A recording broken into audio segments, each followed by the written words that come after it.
سیمینارانی کە لە غەزەلنووسان جامەدرایەتەوە قسمەتان سیمیناری ئەمڕۆمان بۆ یا بڵێن ڕاستتر وایە بڵێن دیبەیتی ئەمڕۆمان چونکە بڕیارەوە شێوە دیبەیتێک بەڕێوە بچێت بۆ بەڕێز دکتۆر قیفانە لەسەر ئەو ناونیشانی کە بەرچاوتانەوەیە ناسیۆنالیزم و ئازادی چەندەوەرەیە گفتوگۆکەین لەڕاستیە لە پێشە بڕیاوە بوو کە هەر سیمینارێکی ئاسایی بێ بۆ بەڕێز دکتۆر قیفان بەڵام دواتر هەر لەسەر پێشنیاری دکتۆر قیفان خۆی وای پێ باشتر بوو کە سیمینارێکی بڵێن تەقلیدی نەبێ بەڵکو شێوە گفتوگۆیەک بێ لە نێوان من و ئەوە شێوە دیبەیتێک بێ ئەم ڕێگەی بە باشتر زانی بۆ ئەوەی کە زۆرترین بیرۆکە لەو بیرۆکانەی کە دکتۆر قیفان هەیەی لەسەر ئەم پرسە ڕوون ببێتەوە و دیوێکی تری باشیشی ئەوەیە لە سیمیناری خۆمانە لە ڕاستیان لەم سیمینارە کوردیانە لە کاتێکا کاو کەسێک کە قساکە وەکو خوتبەی جومعە وایە وەکو وتاری هێنی وایە کەس ناتوانێت پێی ببڕێ بڵێم تۆ ئەوە کێشەت هەیە لێرە من هاوڕان نیم لەوێ چوزانم ناکۆکی لە ناو قسەکاندا هەیە ئەم ڕێگەی نییە من لێرەم بۆی ئەو ڕۆڵە بگێڕم ئەمڕۆ بۆی ئەو ڕۆڵە بگێڕم کە ئەگەر کێشەیەک هەبوو و لە بەختی باشی بڵێن کۆڕ و سیمینارەکەش من لە بڕێکی زۆر لەو بیرۆکانەی کە دکتۆر قیفان تەرحیەکان ڕۆژانە لەبەرەوەی مناقەشەی هاوڕێمە نەمان هەبووە لەگەڵ بڕێکی هاوڕانی جا لەبەرەوە ئەمە بە قازانجی ئەوەیە کە ئێمە بتوانین گفتوگۆیەکی باش بکەین ینی دیبەیتێکی باش بکەین من ئەگەر فرسەت هاتە پێشەوە بە گوێرەی ئەوەی کە کاتەکەم فرسەتمان پێدا من بتوانم سەرنجە جیاوازەکانی خۆشم بڵێم لەبەرەوەی کۆی بابەتەکە لە دوو سێ ڕەهەندەوە بە بەڕێزتان بکات ئەم دیوەی باشە بێ لەبەرەوە بڕیار وەکو شێوە دیبەیتێک بەڕێوە بچێ سیمیناری ئەم لێوانە جا پێشە من ناتوانم ئەوەی کە دکتۆر قیفان بڵێم لەبەرەوە خۆی بێ با دکتۆر قیفان دەست پێ بکە سرنجێک بخاتە ڕوو لەسەر بتایبەتی لەسەر تەوەری یەکەمی سیمینارەکە کە کەوتمان سیمینارەکە لەژێر هەڵنیشانی ناسیۆنالیزم و ئازادیە سەرنجێکی کۆگیر بخاتە ڕوو لەسەر پرسی دەوڵەت و ناسیۆنالیزم دواتر پێ بە پێی پرسەکان ئەتوانین مناقەشە بکەین و سەرنجە جیاوازەکانی خۆمان بخەینە ڕوو لە کۆتاییشە بە بەشداری ئێوەش بتوانین زۆرترین لایەن لە بڵێن ناوەڕۆکی سیمینارەکە ڕوون بکەینەوە دکتۆرجان فەرموو تۆ دەست پێ بکە و دواتر وردە ئەچینە ناو بابەتەکان هەموو لایەک بەخێر بێن زۆر خۆشحاڵم کە لێرەم دەنگەکە نازانم پێمای باشە لەبەرەوەی کەس کێشەی نییە کەواتە باشە خۆشحاڵم کە لێرەم بۆ باس کرد بۆ خستنە ڕووی باوا بڵێم باسێک کە بۆ کورد و هەر تاکێکی ئێمە چارەنووسان و ئێمە کێشەیەکی سەد ساڵەمان لەگەڵ دروستبوونیان دەوڵەتانە هەیە کە دەوڵەتی مۆدێرنە واز دەکەم تا ئێستاش ئەو کێشەیە وەکو بڵێ بەردەوامە و ئەو کێشەیە تا ئێستاش پێویستی بەڕوونکردنەوەی و ئەمەش لەوانەیە پەیوەندی بەو سروشتە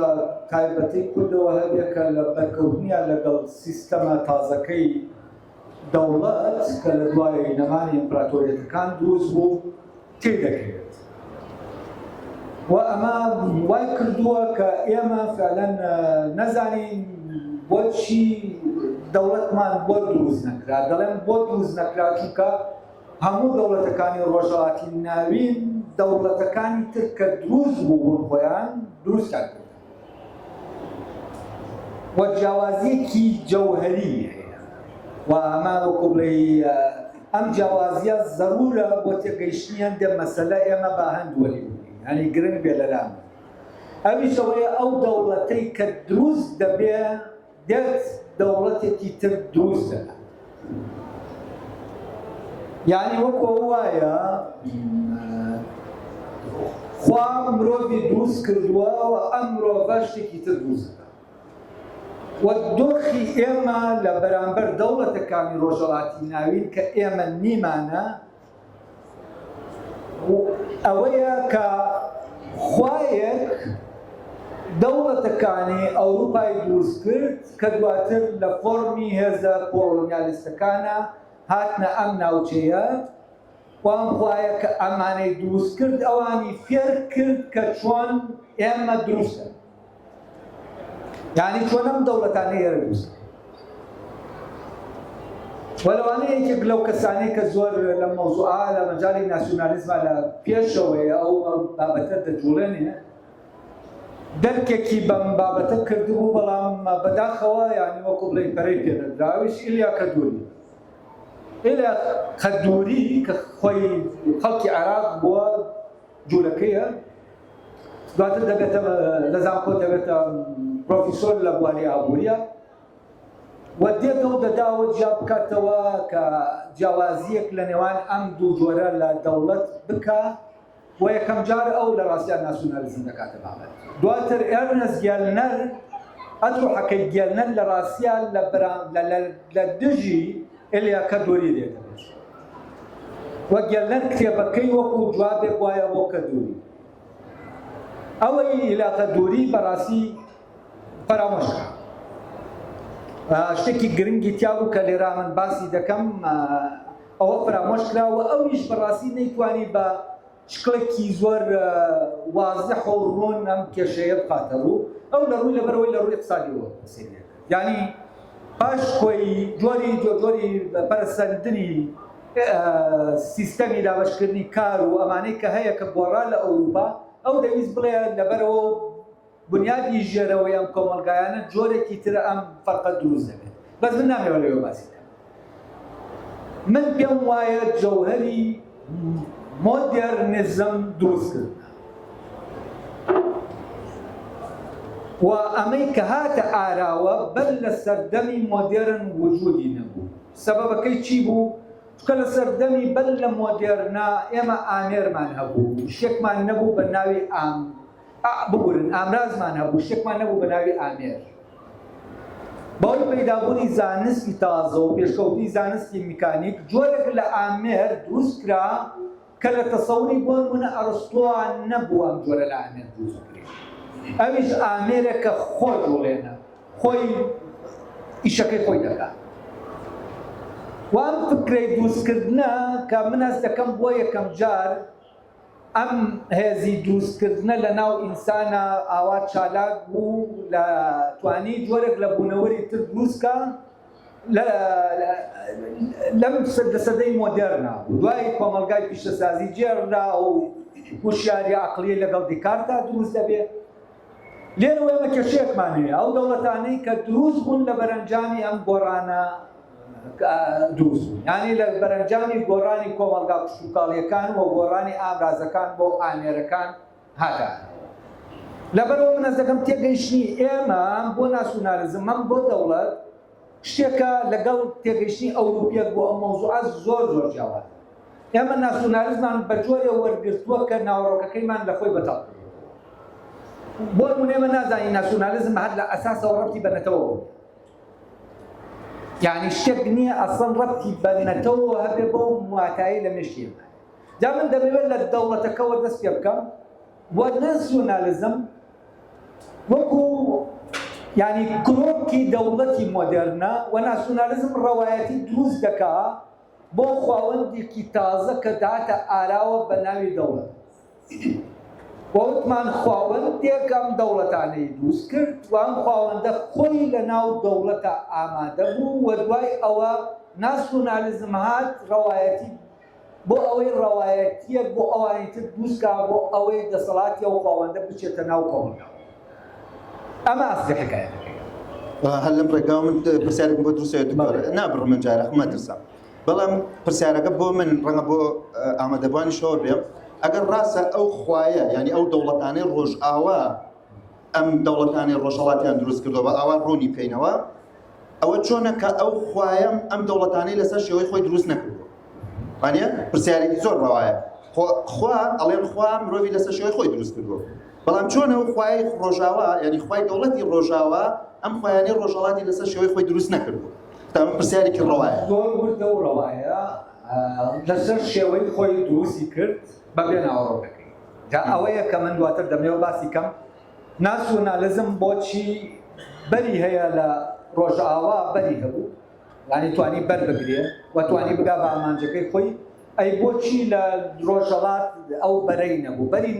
ناسیۆنالیزم چییە؟ ئەمە دواتر تەبەن لە بەشی دووەمی تەورەکە باسی دەکەم. ئێستا دەمەوێت تەرکیز بکەمەوە سەر ئەو شوێنەی کە باسی دەکەم، کە من باسی میتافۆرەوەی کە باسی میتافەیە بەکاری دەنم، باسی خوایەک دەکەم، یعنی شتێکی نادیارە هەیە و دەوڵەت دروست دەکات،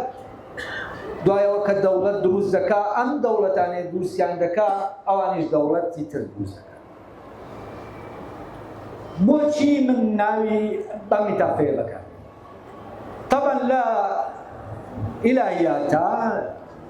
هەم ئیلاهیاتی مەسیحی و ئیلاهیاتی ئیسلامی و هەموو ئیلاهیاتەکانی تر کە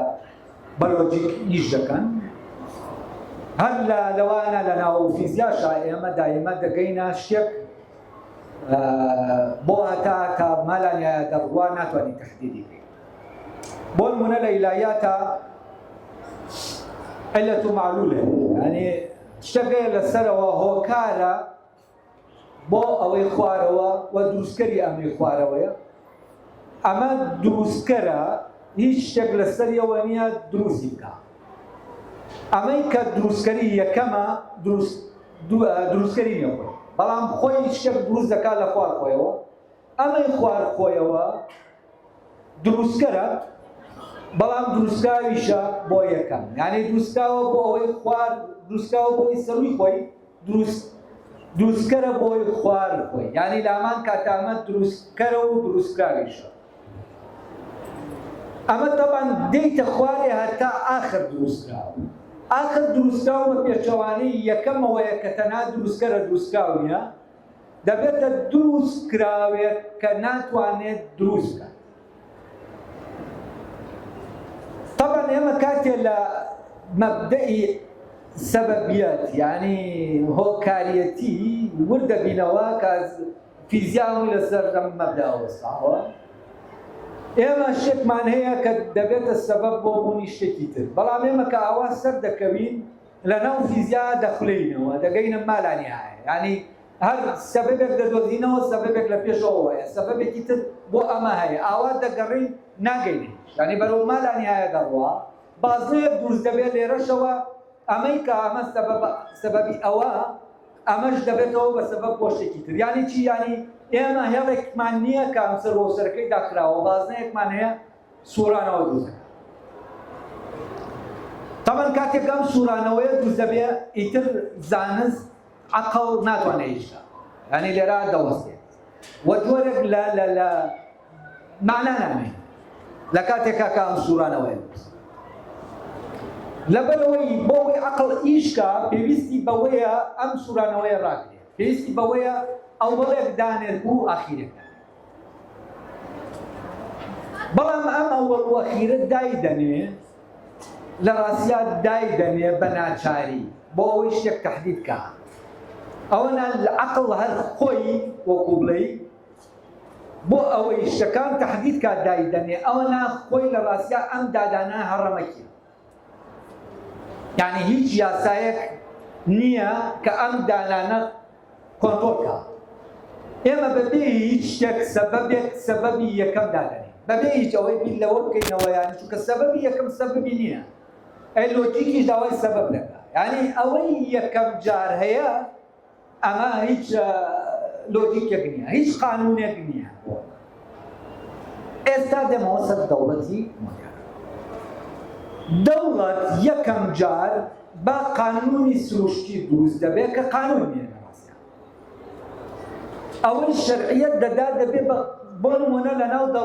دەوڵەتە کێ سەروەرە، کێ حاکمە، دەوڵەت کێیە کە دەتوانێت ئیمافی مردنی تاکەکان لە دەستیا بێ، یعنی دەوڵەت بۆی هەیە ژیان لە تاکێک بسێنێتەوە، کێ ئەم ڕەوایەتی پێدا دەوڵەت بۆیە بێ تاکێک ئەعدام کات، ژیانی لە بسێنێت. و ئەمە ئێمە ناتوانین بەڕاستی لە ڕووی قانونیەوە، یعنی قانونێک بیل لە یاسایەک بکەینەوە، بیل لە سەبەبێک بکەینەوە بۆ ئەوەی کێ ئەو ڕەوایەتی بەخشینەوە. لێرەوەیە یەکێک لەو بیرمەندە بیرۆردانە کە فرامۆش کرا بەڕاستی شمێت بوو کارڵ شمێت هات گوتی ئەم دەوڵەتێک کە ئێستا دروستکراوە هەر ڕێک لاهوتە بەڵام سیکۆلارکرا ئەمەی کە پێم وتن لە لاهوتە ئەمە لاوتە کە سەبەبی یەکەم دادەنێ و سەبەبەیە کە سەبەبی نییە لەناو دەوڵەتی شاتۆ دەگەی بە هێزێک کە هیچ سەبەبێک نییە بۆ ئەوەی ئەوە بۆ نمونە لەناو عێراقا عەرەب حاکمە وعرب مقدسات دادنيا وعرب بويه لسر او مقدسات يعني داينا ومن بكشي حقي او وردك كي ام حقي ام حق لك طبعا اما بو اوروبا شتكا بو ايرا شتكا لا اوروبا من ملانيهز قانوني طبيعي او كبيدا قانوني سوشي طبعا او كبهيزا سردك بسروا كبهيزا او بويك بەهێزە حەق وەردەگرێ ببێ بەو خواوەندە کە قانون دانەیە بۆ بێهێزەکە طبعا لەوێ سراعی هێز سراعێکی واقعی بوو سراعێک بوو هێزێکی تر لە دەرەوە نەبوو مداخەلە بکە ئەم تەرازووی هێزە تێک بدە یعنی ئەوەی دەیبردەوە ئەوە دەبوویە ئەوە دەوڵەتەکەی دروست دەکرد بۆ نمونە لە بەریتانیا ئینگلاندەکان دەیبەنەوە ئەم یەکە کولتوریەی کە پێی دەڵێن ئینگلاند کە ئێستا زمانەکەی هەموو دنیای داگیر کردووە یەکەیەکی کولتوریە وەکو وێڵز وەکو سکۆتلەندی وەکو ئێرلەندی وەکو یەکەیەکی کولتوری یعنی ئێتنیە بەس ئەمە لە ململانەی هێزا لە وێڵزیەکە و سکوتیەکە و ئێرلەندیەکە دەباتەوە کە دەباتەوە و کاتە ئەو خوداوەندەکەیە و ئەو دەبێ یاسا بۆ ئەوانی تر یعنی لێرە لۆجیکی هێز ئیژەکە ولۆجیکی هەز لۆجیکێکی عەقڵانی نییە یعنی کێ بەهێزە ئێستا بێنە دنیا بیل لە دنیا بکەرەوە لەناو گەردوونە بەهێزەکانن و لەناو مادەشە بەهێزەکانن بەڵام بە یاسایەکەم پەیوەندی ڕێکخراوە ئەگەر ئێمە ئەم یاسایە دەربێنین گەردوون نانێنین چونکە ئەوەی بەهێزە ئەمە لەناو دەبا بێزتر دەبێ ئەوە لەناو دەبا یەک کوتلە لە مادە دەبێنێتەوە هیچی تر نامێنێتەوە لەبەرەوە ئێمە یعنی ئەم جیاوازی هێزە بە یاسا ڕاگیراوە بەڵام بەر لە دروستبوونی دەوڵەت وەکو وا بێ ئەم یاسایە وجود کە وجودی نەبێ و کاتە بەهێزەکە ئەوانی تر دەخوا یعنی ئیتنی بەهێز دێت ئیتنیە لاوازەکان دەخوات وحقك ليان دەسێنێت حقی وێڵزیە کە دەبێ وێڵزی بێ لە وێڵزیەک دەسەردێتەوە دەبێ ئینگلاند بێت حقی سکوتیە کە دەبێ سکوتلەندی بێ لەی دەسەردێتەوە وەکو کولتوری یەکەی کولتوری دەبێ یەکەیەکی چوونیەک دروست بکرێ دەبێ ئینگلاند بێت لەبەرەوە لە سەرتاوە ئێمە کێشەمان لەگەڵ دەوڵەتێکە هەیە کە لە ڕێگەی هێزەوە دادەمەزێ دوایەوە دامەزرا ناسیۆنالیزم دێت ئیشەکەی خۆی دەکا بەر لەو بوونی دەوڵەت ناسیۆنالیزم وجودی دوای ئەوەی دەوڵەت دەبوو ئێستا ئێمە دەوڵەتمان نییە کە دەوڵەت نییە لە ڕاستیان ناسیۆنالیزمان نییە ئێمە کۆمەڵێک بزوتنەوەمان هەیە ناومان ناوە بزوتنەوەی ناسیۆنالیستی لە ڕاستیا ئەمانە بزوتنەوەی ناسیۆنالیستی نەک ئەوەی کە خراپە بزوتنەوەی ناسیۆنالیستی چونکە بە ضرورەت يعني تو حزب دەیە بەر لەوەی دەوڵەت دەبێ آخر حزب يعني بەڕاستی لە دوای دەوڵەت و لە دوای ناسیۆنالیزم و ناسیۆنالیزم کولتورەکە چون یەک دەکاوە ئەو کاتە ئازادیەکی سیاسی بۆ دروستبوونی حزب دروست دەبێ حزاب دروست دەبێت یەکێکی وەکو شێخ مەحموود حکومەت دروست دەکات ببێ دەوڵەت يعني خۆی دەبێت دەوڵەت دەبێت جاح يعني هەموو شتەکان نالۆجیکین يعني شتەکان وەکو بڵێ پاش و پێش خراون وەکو وایە توزانم وەکو بە پێچەوانەوە شتێک لەبەرەوە ئێمە دۆخێکی سەیرمانەیە بەر لەوەی دەوڵەتەکان دروست بێ ئێمە حکومەتێکی بەمانە مۆدێرن چونکە گۆڤار و ڕۆژناوە و کۆمەڵێشتیە بووە ئەمەمان کردووە ئەوانی تر دەوڵەتەکانیان نەبوون ئێمە حکومەتێکە بوو لەم شارە باشە حکومەت چۆن بێ دەوڵەت ئەمانەمووی پارادۆکسن ئێمە جۆرێک لە پارادۆکسمان چۆتە ناو جیهانەوە جۆرێک لە لێکدژی ئێمە دایمەن لێکدژی بەرهەم دێنین بۆ سیستەم ئەلێرەوە ئەم دەوڵەتە دێمەوە سەر ئەوان لە ململانەی هێزە ئەگەر بە قانونی سروشتیش بێ بە هێزەکان زاڵبوون بەسەر لاوازەکانە و دەوڵەتەکان دروست بەڵام دواتر کۆلۆنیالیزم بە خۆی و چەکەکانیەوە بە خۆی و هێزەکەی خۆیەوە بەریتانیایە فەڕەنسایەکانمانە هی ئەو دەوڵەتانن کە دروست بوون خاوەندەکە دروستی کردوون دێن بۆ ئێرە ئێمە دروستکەن دەوڵەتەکانی ئێمە دروستکەن وەوانەی لێرە دروستکانە ئەو هێزانەی کە بە نوێنەرایەتی خاوەندەکەی کەوانی دروستکردن واتن ئێمەیان دروست کردام دەوروبەرە بەزەوەی پێیان دروست نەکرا ئەوەی سێر بوو کوردیان پێ دروست نەکرا ئەی بۆ کەسنجەر زۆر بە ئاسانی دەڵێ خواکە بیری چوو کورد دەوڵەت بۆ کوردستان زۆر بە ئاسانی بیری چوو یعنی ئەمە و خەڵکەی بیر چوو نەیبینی لە یادی کرد ئەمە جوابەکە یان جوابێکی لۆجیکی نییە تا تۆ 100 ساڵی تر بچۆ بە شوێن ئەوە بۆچی کورد دەوڵەتی بۆ دروست نەکرا لەبەرەوەی خێڵێکی بوو سۆماڵ چیە ئەسڵ کورد خێڵێکی ترەیە عەرەبەکان ئێستاش لە بەغا و ئێرە تووشوزانم عەرەبستان و ئێرە ئەو خەڵکە عەرەبەی دێتە ئێرە کاممان خێڵێکی تری کێ زیاتر ئەسڵەن ئەوەی تایە کە بەدەم ژانە مۆدێرنەکەەوە بچێت ئەی باشە بۆ کورد ڕێبەرایەتی ئەم ژانە مۆدێرنە دەکات بۆ ئەملا جەودەر دەیکات بۆ ئەملا جەودەر ڕۆژهەڵاتی ناوەڕاستفێلی فێری ئەڵمانیا دەکات بۆچی کوردەکانی میسر کەسێکی وەکو قاسم ئەمین دێ یەکەم جار باسی ئازادی ئەی بۆچی یعنی ئێمە ئەوانە بووین کە پێشوازیمان لە بە مۆدێرنکردنی جیهان باشە ڕۆژهەڵاتی ناوەڕاستە ئەی بۆ ئێمە لەبیر چوونەوە ئەمە دەبێت بەڕاستی ئەمە بپرسی یعنی ئێمە ناسیۆنالیزمان بۆ تورک دروست کرد بە هەمە زیا ئەو ناسیۆنالیزمی تورکی دروست ئامانجیشی ئەوە نەبوو کە تورک ئەمە بکات ئامانجی بە مۆدێرنکردنی کۆمەڵدا بۆ ئامانجی وەکو تاک دروست یعنی ئێمەش لە پێش ئەوانی ترەوە کارمان کرد ئەی بۆ لە بیر ئەمە تەبەن ئەسڵی کێشە ئەم پرسیارە دەمانباتە سەر ئەو کێشەی ئەمە لەگەڵەوانی تربان دوای ئەوان هاتن ئەوان دێن ساحەیەک دروست دەکەن بۆ یاریەکە لە نێوان یەکە کولتوریەکان لە نێوان تورکە فارسە عەرەبە فڵانە فیسارە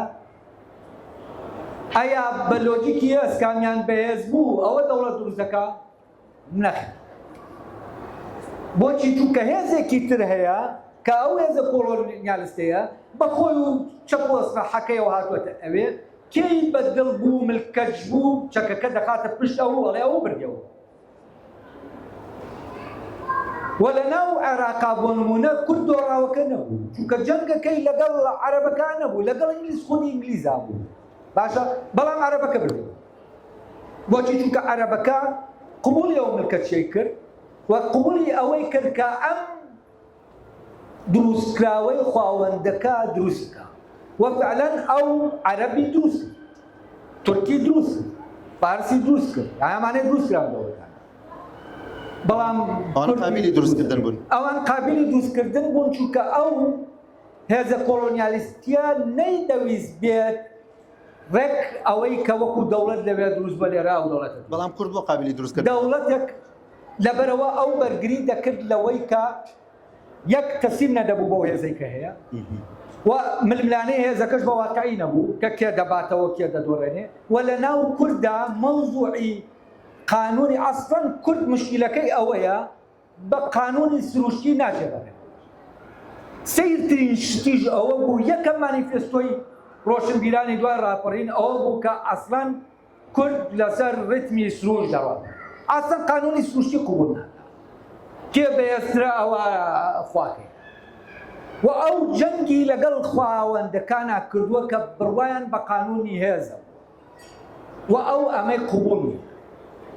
بەڵام ئەوانی تر قبوڵیان دەکرد کە ئەمە یانێ واقدەی هیگڵ باسی دەکات لە بینی کۆیلە و سەردارەکە من لە کتێبی بوونینەتەوە یا باسی دەکەم بەهێزەکە ئەوەی کە دەدۆڕێنێ لەو ململانیە دەکەونە ناو عەقدێکەوە ئەم دەبێتە کۆیلەی ئەو دەبێتە سەردار یعنی کوردە مەخدە قبوڵ لۆجیکی هێز جۆرێک لە قانونی لەسەر دروست دەبێت کە قانونەکە پەیوەندی نێوان ئەمانە بە کۆیلە و سەردار وەسط دەکات یعنی بەزیوەکە دەبێتە کۆیلە سەرکەوتووەکە دەبێتە سەردار ئەم دەبێت پەیڕەوی لەوە بکات کە سەردارەکە دێکا و سێڤەری سەردارەکە وایە ئەمە لە سەردەمی مۆدێرنا چۆن بوو ئەوە بوو من دەبێ ببم بە عەرەب بەڵام من کە بیر دەکەمەوە لە جەنگەکە دۆڕاوەکە نیم من لەگەڵ عەرەبا جارێک جەنگم نەکردوە تا دۆڕاوە لەگەڵ ئینگلیزا کرد و ئەم یاریەی کە ئەوان کردیان بە یاسای هێزیش یاریەکی نەعادلانەیە دوایەوە من لەم جەنگا بدۆڕێم و ببەمەوە ئەم سیستەمە قبوڵ ناکەم کە ئەوی تر بکەمە خۆیدا و ئەمە لەناو وجودی ئێمە هەیە ئەگەر ئەمە نەبوایە ئێمە زمانی ستانداردمان دەبوو وا دەزانم من خەڵک باسی زمانی ستاندارد دەکەم بۆ لێکتر تێگەیشتن زمانی ستاندارد یەکێکە لەو شتانەی کە ئەم خواوەندە لە ڕێگەیەوە نظامەکەی خۆی جێبەجێ دەکات کێش ئەوەی ئێمە وا دەزانین زمانی ستاندارد بۆ ئەوەی هەمومان پێکەوە زمانێک گەبێ هاوبەش لە یەکتر تێ بکەین ئەمە ئەفسانەیە شتیوانیە عەرەبەکان زمانی ستانداردیانەیە لە یەکتر تێنا ئەگەر عێراقیەک لە دەرەوە ئەوانەی تەرجەمە دەکەن لە ناو دادگاکانە دەبێت جەزایری بزانی مەغریبی بزانی عەرەبی ئەو عەرەبیی کە ستانداردە تۆ ناتوانانی تەرجەمەی پێ بکەی لەوەی ئیشی چونکە ئەو کەسە تۆ دەبێت بە لەهجەکەی بتوانانی تەرجەمە بۆ حاکمە ئەڵمانیەکە بۆ پۆلیسە ئەڵمانیەکە ئەوە لە بینی خۆشیانە لێکتر تێنا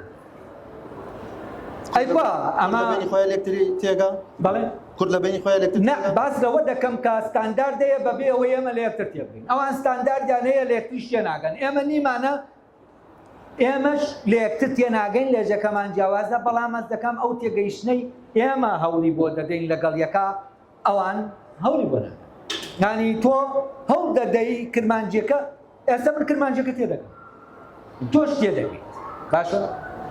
بەس هەرگیز عەرەبێکی عێراقی هەوڵ نادا جەزایریەکە تێ یعنی بەعەکسەوە خۆی شتەکە ڕێک پێشەوانەیە ئێمە کە بیری لێ دەکەین بە زوانی شاندراوە ئێمە شتەکەمان وەرگرتووە بەبێ ئەوەی لە پشتیەوە ئیش دەکا من دەمەوێت ئەوەی لە پشتەوە هەیە ئاشکرای کەم کە لە پشتی ستانداردە بۆیە باسی ستاندارد ناکەم باسی هێزەکە دەکەمە و خواوەیەی دێتە ناو ستانداردەوە دەست دەکاتە بینم دەڵێ نابێ بە کوردی قسە دکتۆر باسی دەمەوێت ئەمە ڕوونکەم پێشەوەی ئەوە ڕوونکەیتەوە من یەک دوو سەرنج بڵێم من بەرەوەی ئاگاداری فکری دکتۆر عرفانم ینی یەکێک لەو شتانی کە بیرم بۆیە چێ و بە شێوەیەک لە پشتی قسەکانیشیان دیارە ئەوەیە کە دۆخی کورد بە ناسیۆنالیزم ناخوێنرێتەوە ینی ناسیۆنالیزم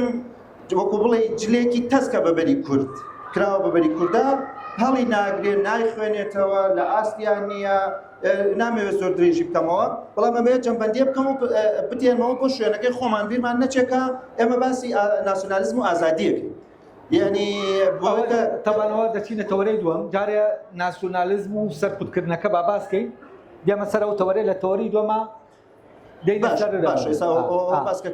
من ئێستا دەمەوێت باسی زا و سەرکوتکردنە بکەم هەوڵ دەدەم ینی چونکە بەڕاستی مەوزوعەکە و شوێنە نادیارانە من ئەس دەکەم کاتی دەوێت ڕوونی کەم ئەمەی کە بەو لۆجیکە لێرە لە ڕۆژهەڵاتی ناوەڕاست بۆچی ئێمە لایەزال ئەوان حکممان دەکەن لەبەرەوە ئەوانەی لە یاریەکە بردیانەوە بە حەقی خۆی نایان بردەوە لە ململانەی هێزەکانە بۆەوە نەبوو کۆمەڵی هێز بکەونە ناوە ئەو ململانەوە براوەکان دەوڵەتەکە دروستکەن ئەوەی کە ملکەش بوو بۆ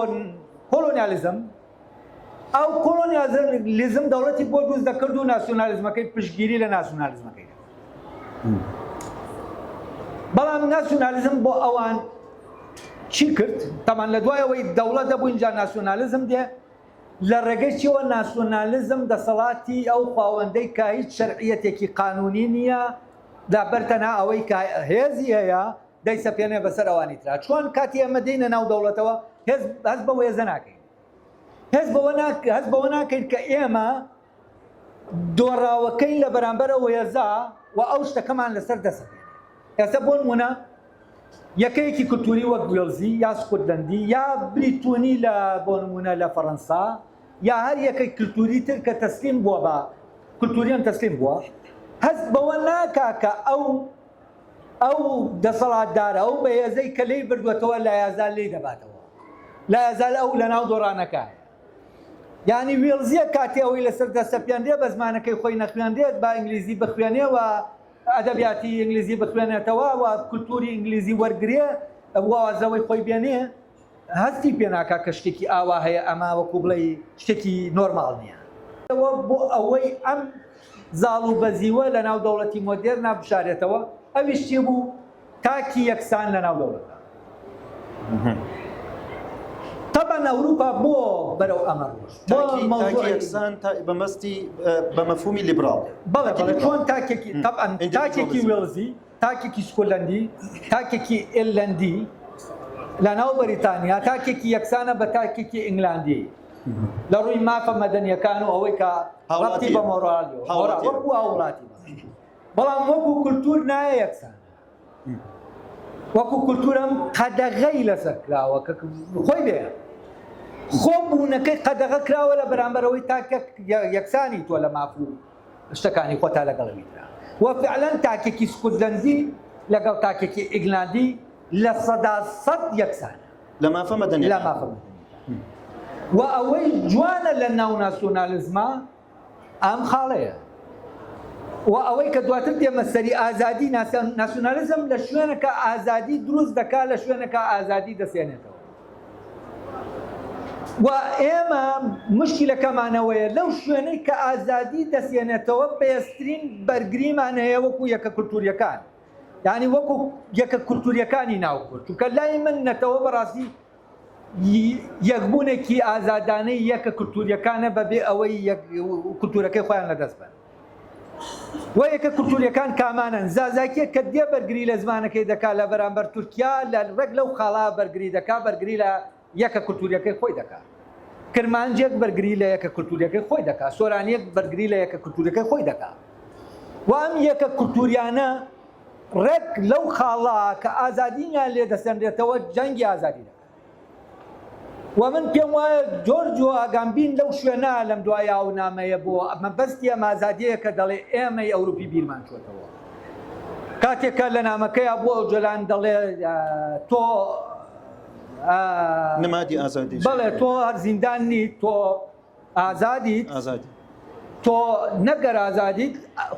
خودی ئازادیت ئەو ئازادیەی کە ئێلای ئێمە خەریکە بیر دەچێت ئەو ئازادی کە بەڵێ طبعا من لێرە باس لە ئۆجەلان ناکەم و ئاگامبین من ئەس دەکەم ئاگامبین ئەگەر باتایە لە کوردی بکۆڵایەتەوە ئەو ئازادی لە کووردا دەبینی ناکرد لە ئۆجەلانە ئۆجەلان بەس وەکو نمونەیەک من ئەس دەکەم وەکو بڵێ کە خۆشی وا دەبینێتەوە ئەو کورد مایش دەکات نەک خۆی بۆ ئەوانی تر فعلەن ئەس دەکەی ئاگامبین ئەو کوردە لە ناو ئۆجەلانە دەبینێ بەڵام ئەمە بەڕاستی بازار کوردێک دەکات کە لەو شوێنە کە ناسیۆنالیزم ئازادی لێ دەسێنێتەوە بەرگری دەکات و یەکە کولتوریە کوردیەکان ئەو یەکانن کە لە بەدرێژایی ئەم 100 ساڵە بەرگریەکی نەپساوەیان لەمە کردووە لەم ئازادیە کە ناسیۆنالیزم لێ دەسێنێتەوە و من لەناو ئەو یەکە کولتوریانەی لە دنیا هەیە کە زۆربەیان تەسلیم بوون هیچ یەکەیەکی کولتوری وەک کولتوریە کوردیەکان نابینمەوە ئەو بەرگریە بە بەردەوامی تایە بۆ نمونە ئازەریەکانی ئێران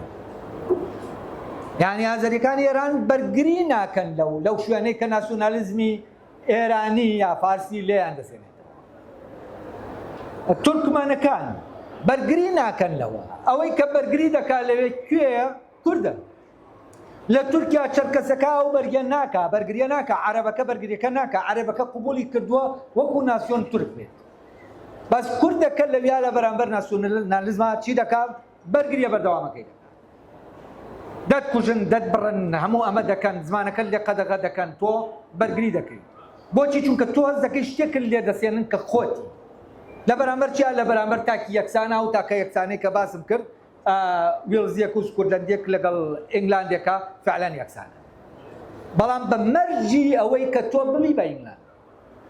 ئەگەر لەناو وێڵزیەک و سکوتیەک و ئەمانە بەو بەرگری من ئەمە بنمونە دێنمەوە یعنی هەمووانی تر وەرگرە یەکە کولتوریانەی کە لە جەنگی زاڵ و بەزینەکە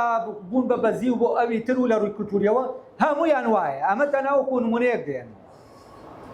ئەم بەرگریە لە ئارانیە لەوانی تەسلیم بوون بەرامبەر ئازادی تاک ئەمە بۆ ئەوروپیەکان شتێکی تەواو بۆچی چونکە لە سەردەمی ڕۆما قانون ڕێگەی پێدەدای مناڵەکە و بفرۆشی، یعنی تاک لەژێر شارێکی زۆر ترسناکە، یعنی بیکەی بەکۆی لە مناڵەکەی خۆت بکە. ئەمە قانون بووە، قانون بوو، یعنی کوبڵی ئیتر شتێکە کە دەیکەی بە عرف کە تۆ بۆ دەیە مناڵەکەت وەکو چۆن دەتوانی هینەکەت بفرۆشی ماڵەکەت مناڵەکەت بفرۆشی. واز دەکەم زەختێکی گەورە لەسەر تاک دروست بوو. تاک پێویستی بەوە بوو بەرگری لە ئازادی خۆیدا، وە شۆڕشی فەڕەنسا فعلەن شۆڕشی تاکەکان بوو بەسەر بۆ ئازادی تاک خۆیان. بەوش ئامادە بوون دەستبەرداری هەموو شتێک دەستبەردار کولتور چییە؟ گرنگە ئەوەیە من تاکیەتیم پارێزاوە بێ ئەو ئۆتۆنۆمیە ئۆتۆنۆمی تاک وە لە ڕۆستەوە باسی تاک دەکرێت وە تاک فعلەن لەوێ شۆڕشی کرد. تاک وەکو یەکەی ئەساسی کۆمەلگا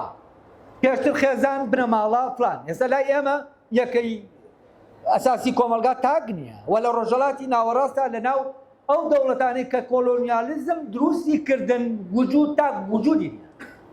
یەکەی کۆمەڵایەتی خێزان بنە ماڵە عەشیرەت فلان شتێکی ترە وە تۆ تاک نیت، هیچ کامان بە تاکی لەدایک نەبووین و ئێمە هیچ کامان تاک نین. ئەوەی بیەوێت تاک بێت ئەم تاکە وێران دەکرێت و من لە وێرانبوونی خۆمە هەر لە دەبینم کە کاتێک تاک دەبیتەوە چیت لێ دەکرێت. من ئەو هێزانە کێن کە تۆ لە تۆ دەدەن بۆی تاک نەبی. یعنی من ئێستا لە خوڕماڵم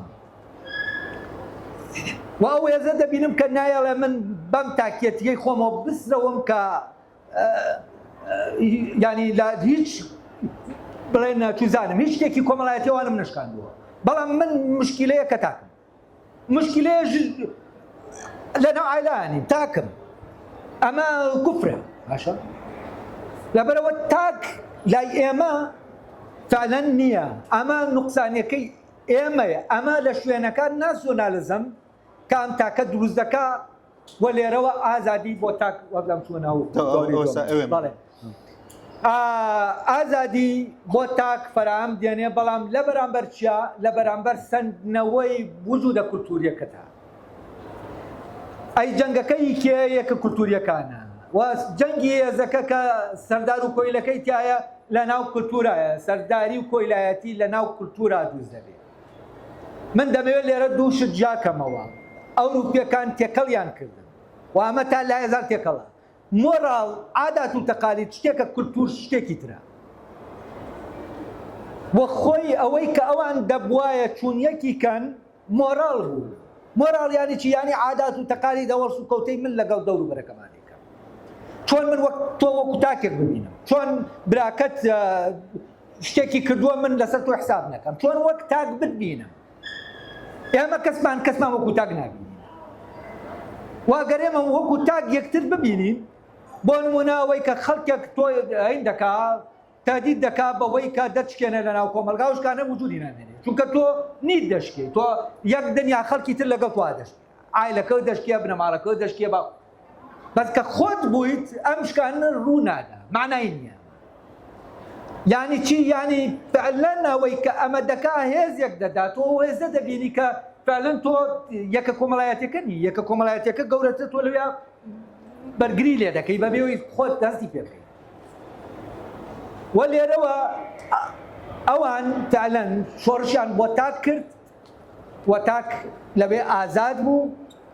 و تاکەکە مۆراڵیە نازاد. یعنی چی؟ یعنی لە عادات و تەقالیدەکەی کە پێشترەی بوو ڕەبتی بە خێزان و بە فلان و فیسارەوە، ئەماوی بە وەکالەت درا بە دەوڵەت. ئەی دەوڵەت کێیە؟ دەوڵەت کەس نییە. دەوڵەت فعلەن شتێکی نادیارە، شەخص نییە. و دەسەڵاتی ناوچەیەکان بە وەکالەت درا بە دەوڵەت. تەنانەت حەقی کوشتن لەناو ئێمە لەناو عایلەکانە، عایلەکە حەقی ئەوەی نازانم هەیە خوشکەکەی بکوژە فلان. ئەمە ئەم حەقە ستەندایەوە، ئەم حەقە درا بە دەوڵەت و دەوڵەت ئەو حەقی و دەوڵەت بۆی هەبوو، تەنها دەوڵەت بۆی هەیە تند و تیژی ڕەوا، یعنی تند و تیژەکەی ڕەوایە بەکاری بێنێ. باشە تاک هەر جۆرێ تند و تیژی بەکارێنە ناڕەوایە. تاکە تند و تیژێکی ڕەواکە بەکاردێنرێ دەبێت دەوڵەت پۆلیس بەکار. واو یەکەی تەنفیزیی کە هەیە ئەو شوێنەکە باشە لێرەوە تەبەن ئێمە لە بەردەم تاکێکەکەین تەبەن من پێم وایە جوانترین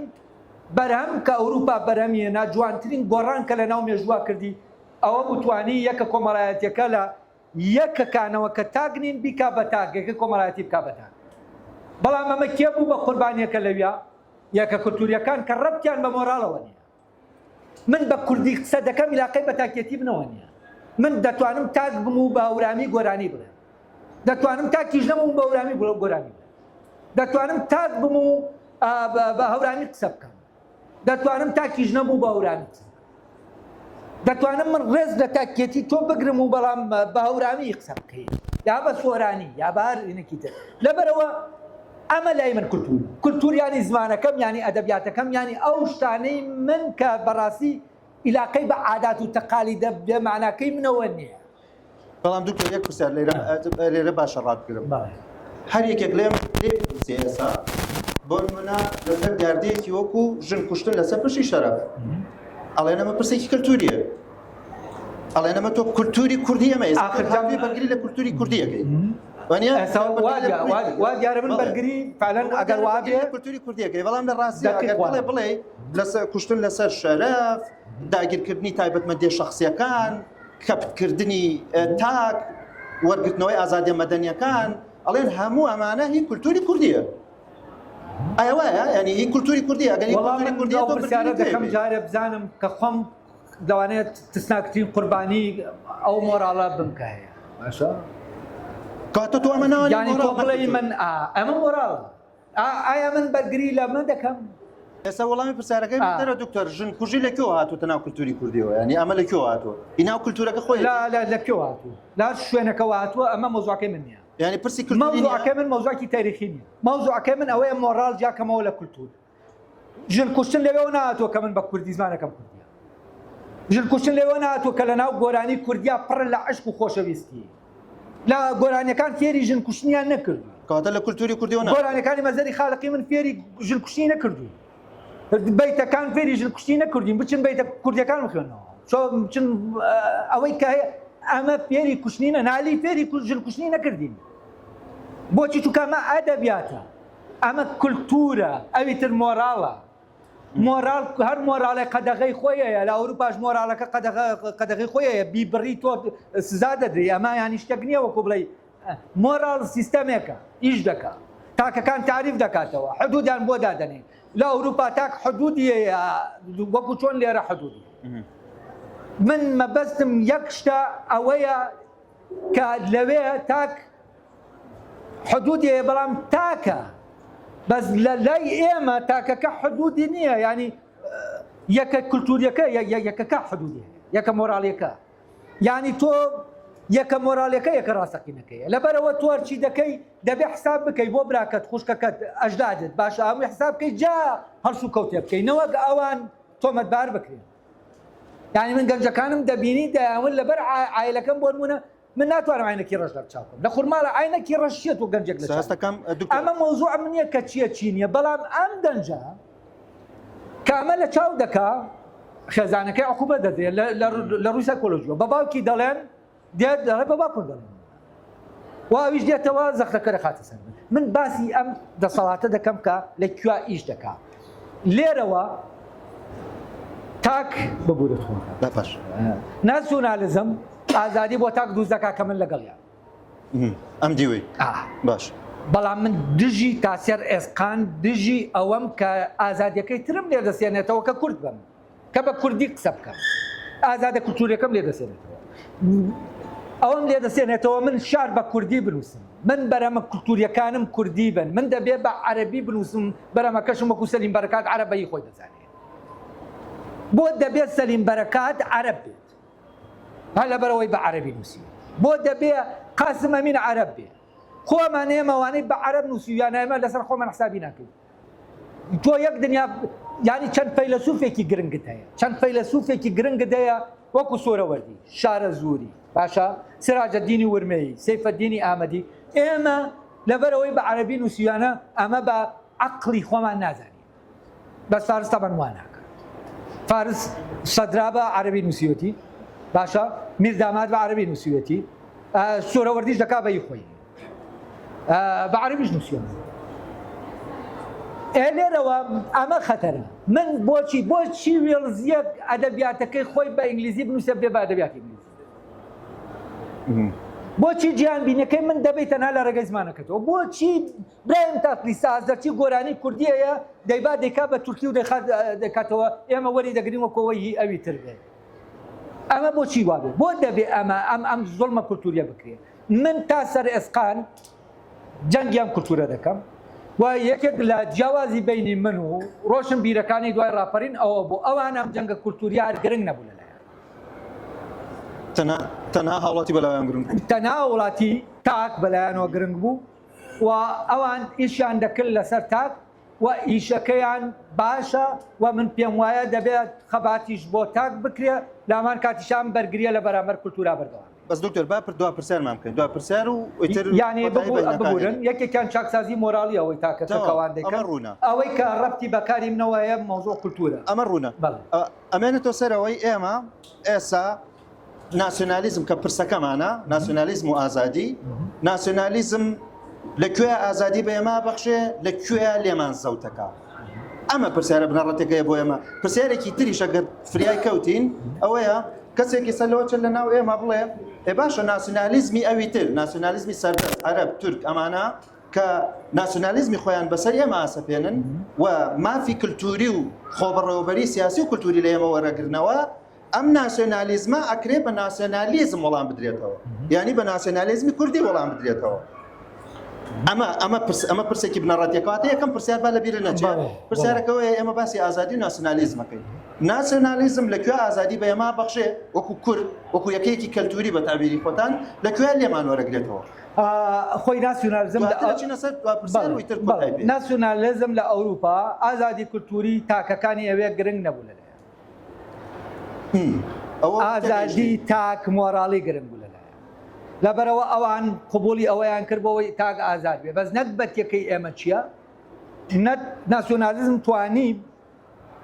کولتورەکە ئازادی کولتوریەکە بسێنێتەوە بەڵام تاکەکە دروستکا وەک لەوەیەکە دروستی تاکەکەشی پێ دروست نەکرا. لێرە نە تاکەکە دروستکرا جگە لەوەش کوردی سەرکوت دەکرێ ئینەکەی ئازادی کولتوریەکەی لێ دەسێنێتەوە. یعنی چی؟ یعنی ناسیۆنالیزم لەو شوێنەی کە ئازادی دەسێنێتەوە لێرە ئیش دەکات، لەو شوێنەی کە ئازادی دەدا نییە. یعنی ئێمە ناسیۆنالیزمێکمانەیە بەبێ ئامانجەکەی، ناسیۆنالیزمێک بەبێ ئەوەی تاکەکان دروستکە. بەڵام دیوە سەلبیەکەی کەرسێندنەوەی ئازادیە زۆر بەتونتر لەوێ ئیش دەکات. وە لەوێ بەرگرینیە لێرە بە تایبەتی بۆ کورد کە دابەشکراوە بەسەر چوار دەوڵەتە بەهێزترین بەرگریەیە. ئەی لێرەوە چی ڕوودەدا؟ کوشتنی یەکە کولتوریەکان، کوشتنم کوشتن و بڕینە ڕوودەدا کە ئێمە لەم سە ساڵاتە ژەبەمان کردووە. ئەمەش ڕوون بۆ پرسیاری دووهەم. لەمە جادەمیست بڵێ پرسیاری دووهەم ئەوەیە، فکرەکە ئەوەیە، بیرۆکەکە ئەوەیە بەسەر ئێمە ئاسەپێن. بۆرە شتێک ما بوو لە ئینەکەت ئەوەی دەمیست گرنگ بوو. ناسیۆنالیزم ناسیۆنالیزمی عەرەبی بە ناسیۆنالیزمی کوردی جواب دەدرێتەوە نەخێر. ئەوانەیە ئەمە سەیر بێ. بۆچی؟ چونکە ناسیۆنالیزمی عەرەبی ئەحمەد شەرعە کە ناسیۆنالیزمێکی شەرعیە ڕەوایەتی هەیە لە زۆر اعتیادیە بۆ ئەوی تر ئەم کەسە جۆلانی ئەحمەدی جۆلانی بیکا بە ئەحمەد شەرع و شەرعیەتی بداتێت تۆ قەت و عامکە لەسەر ئەوەی قبوڵ ناکەی بەرگری لە زمانەکە دەکەی چی تر نا دەمەوێت بە زمانی خۆم بە کوردی بخوێنم. ئێستاش لە ناو ڕۆژاوا هێشتا کوەر جەنگەکە لەسەرەوەیە چۆن ئەو خوێنە کوردیە دایان ناین بێت. ئێمە جەنگمان لەسەر کولتور کرد. لەوێشەوە سەیری تاک بکەی ئەسەن قابلیەتی بە تاک بوون دانێ ئەو یەکەیە لە کووردا بەڕاستی زیاترەکە خۆبەڕێوەبەری سیاسیشە. جا مەبەستم چییە؟ بە ناسیۆنالیزم کاتێ دەتوانێت جەنگ بکا کە لە ناو دەوڵەتا بێ ناسیۆنالیزمێکی ڕەسمی بێ، ناسیۆنالیزمێک کە بەڵێ ڕەوایەتی پێدراوە ئەو ئازادیە بسێنێتەوە لەوانی تر. بەڵام کە تۆ خۆت قەدەغەی تۆ دەبێ ئازادیەکە ورێ بسێنێتەوە، ئەوە نی کە ئازادی لەوانی تر بسێنیتەوە. ئیتر چۆن ناسیۆنالیزم دەتوانێت جەنگەوە بکات؟ وەک کورد بزنەوە کوردیەکان ناسیۆنالیستی نین. و عەباسی وەلی لە شوێنێکا زۆر جوان دەڵێ ئاڵێ ئێمە ناسیۆنالیزمان هەیە، ناسیۆنالیست کەسی ناسیۆنالیست بەبێ ناسیۆنالیزم باشە بەبێ ناسیۆنالیزم بۆ لەبەرەوەی ناسیۆنالیزم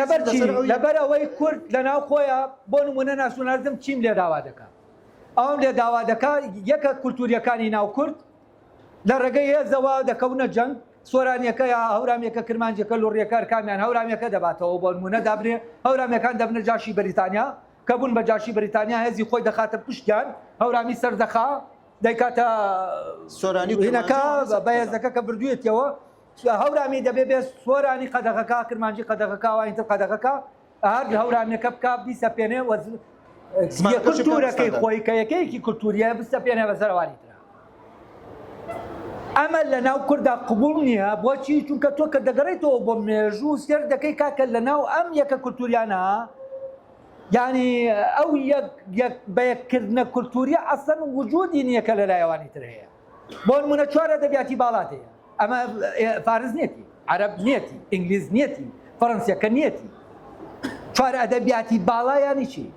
چوار ئەدەبیاتی کلاسیکی باڵا یانی چی یعنی چی تۆ چوارت هەیە لە بەرامبەر یەکی ئەوە ڕادەوەستێ یعنی چی نالی و مەحوید هەیە لە بەرامبەر حافز و فڵانە ڕادەوەستێ لەو لاوە جزیری و بهینت هەیە فەقی تەیران بۆن منە هەر کامیان دەگری لە بەرامبەر ئەوی ترا ڕادەوەستێ ئەمە چییە ئەمە فرق ئەوەی من سرم سوڕماوە ئەم عشقەی کورد بۆ کولتور چییە تەمەن لەناو کولتورە ئازادی خۆبوون هەیە ئەم خۆبوونە لە ئیتیفاقێکی نادیارە لە بینی ئەم یەکە کولتوریانە قەدەغە کراوە کە دەست ئەم زاڵبوونە بەسەرێکە و لە ناو کووردا یاسای هێز سروشتی لە ناو کولتورەکانە ئیش ناکە لەبەرەوە ستاندارد دروست نابێ ستاندارد عیلاقەی بەوە نییە زمانەکە بێمان تێ بگەین عیلاقەی بەم دەسەڵاتی دەوڵەتەوەیە کە دەیەوێت لە ڕێگەی زمانەوە هەیمەنەکەی خۆی بەسەرەوانی تابسەر بێنێ من زمانەکەم لێ سندیتەوە کولتورەکەم لێ سندیتەوە یعنی تۆ فعلەن تەسلیم بووی بەوەی کە من دەمەوێت دەستخۆش من لێرە لەبەرەوە ناسیۆنالیزم من پێم وانە و پێم وایە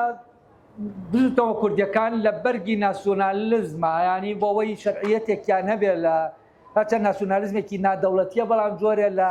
ڕێپێدانەیە ناسیۆنالیزمی دەوڵەتی پەلەقاژێ بکە بەڵام نەتیجەکە ئەوەیە کە ناسیۆنالیزمی نادەوڵەتی هەر دەبێ بدۆڕێ ینی ئەوە نییە کە ئەوەی هەوە بز بڵم یەکێکە لەوانەی کە باس لە پەیوەندی ناسیۆنالیزمی دەوڵەتی و نادەوڵەتی دەکا ئەو پێ وایە نەتیجەی جەنگەکە هەرەوەیە دەبێت ناسیۆنالیزمی نادەوڵەتی دەستبەردار بێت بۆ دەستبەرداری خۆی بێ بۆ ناسیۆنالیزمی دەوڵەتی لەبەرەوە جەنگی کورد لەگەڵ ئەوی ترا فعلەن ئەو دەستبەرداربوونە هەیە لە هەندێک شوێنە بەرگریە بووە دەستبەرداربوونەکە بووە بەڵام کورد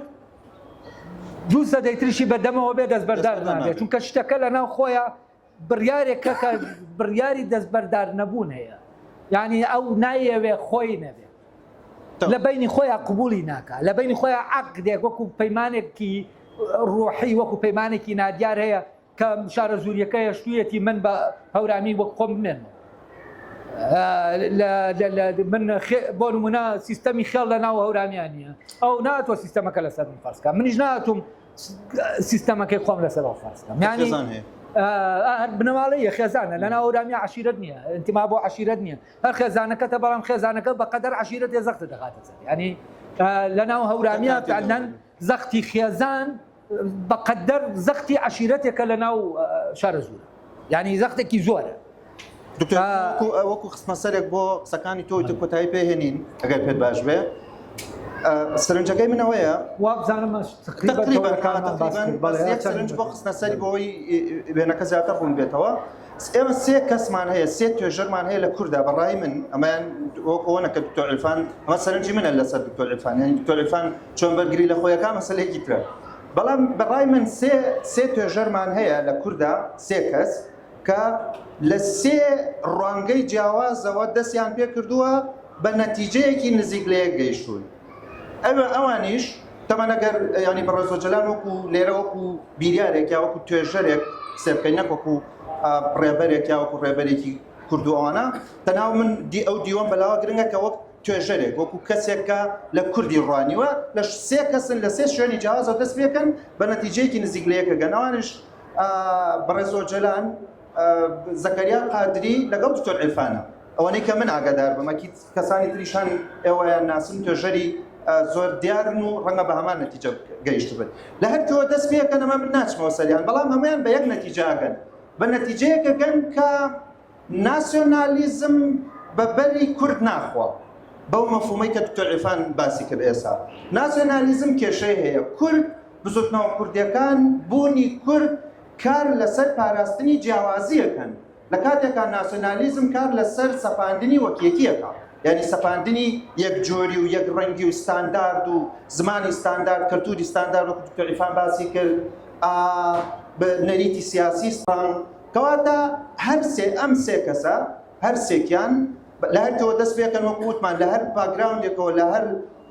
مەبەست و مەغزایەکەوە دەست پێکەن گرنگ نییە بەڵام ئەگەنن نەتیجەیەکی نزیک لە یەک ئەویشەوەیە ناسیۆنالیزم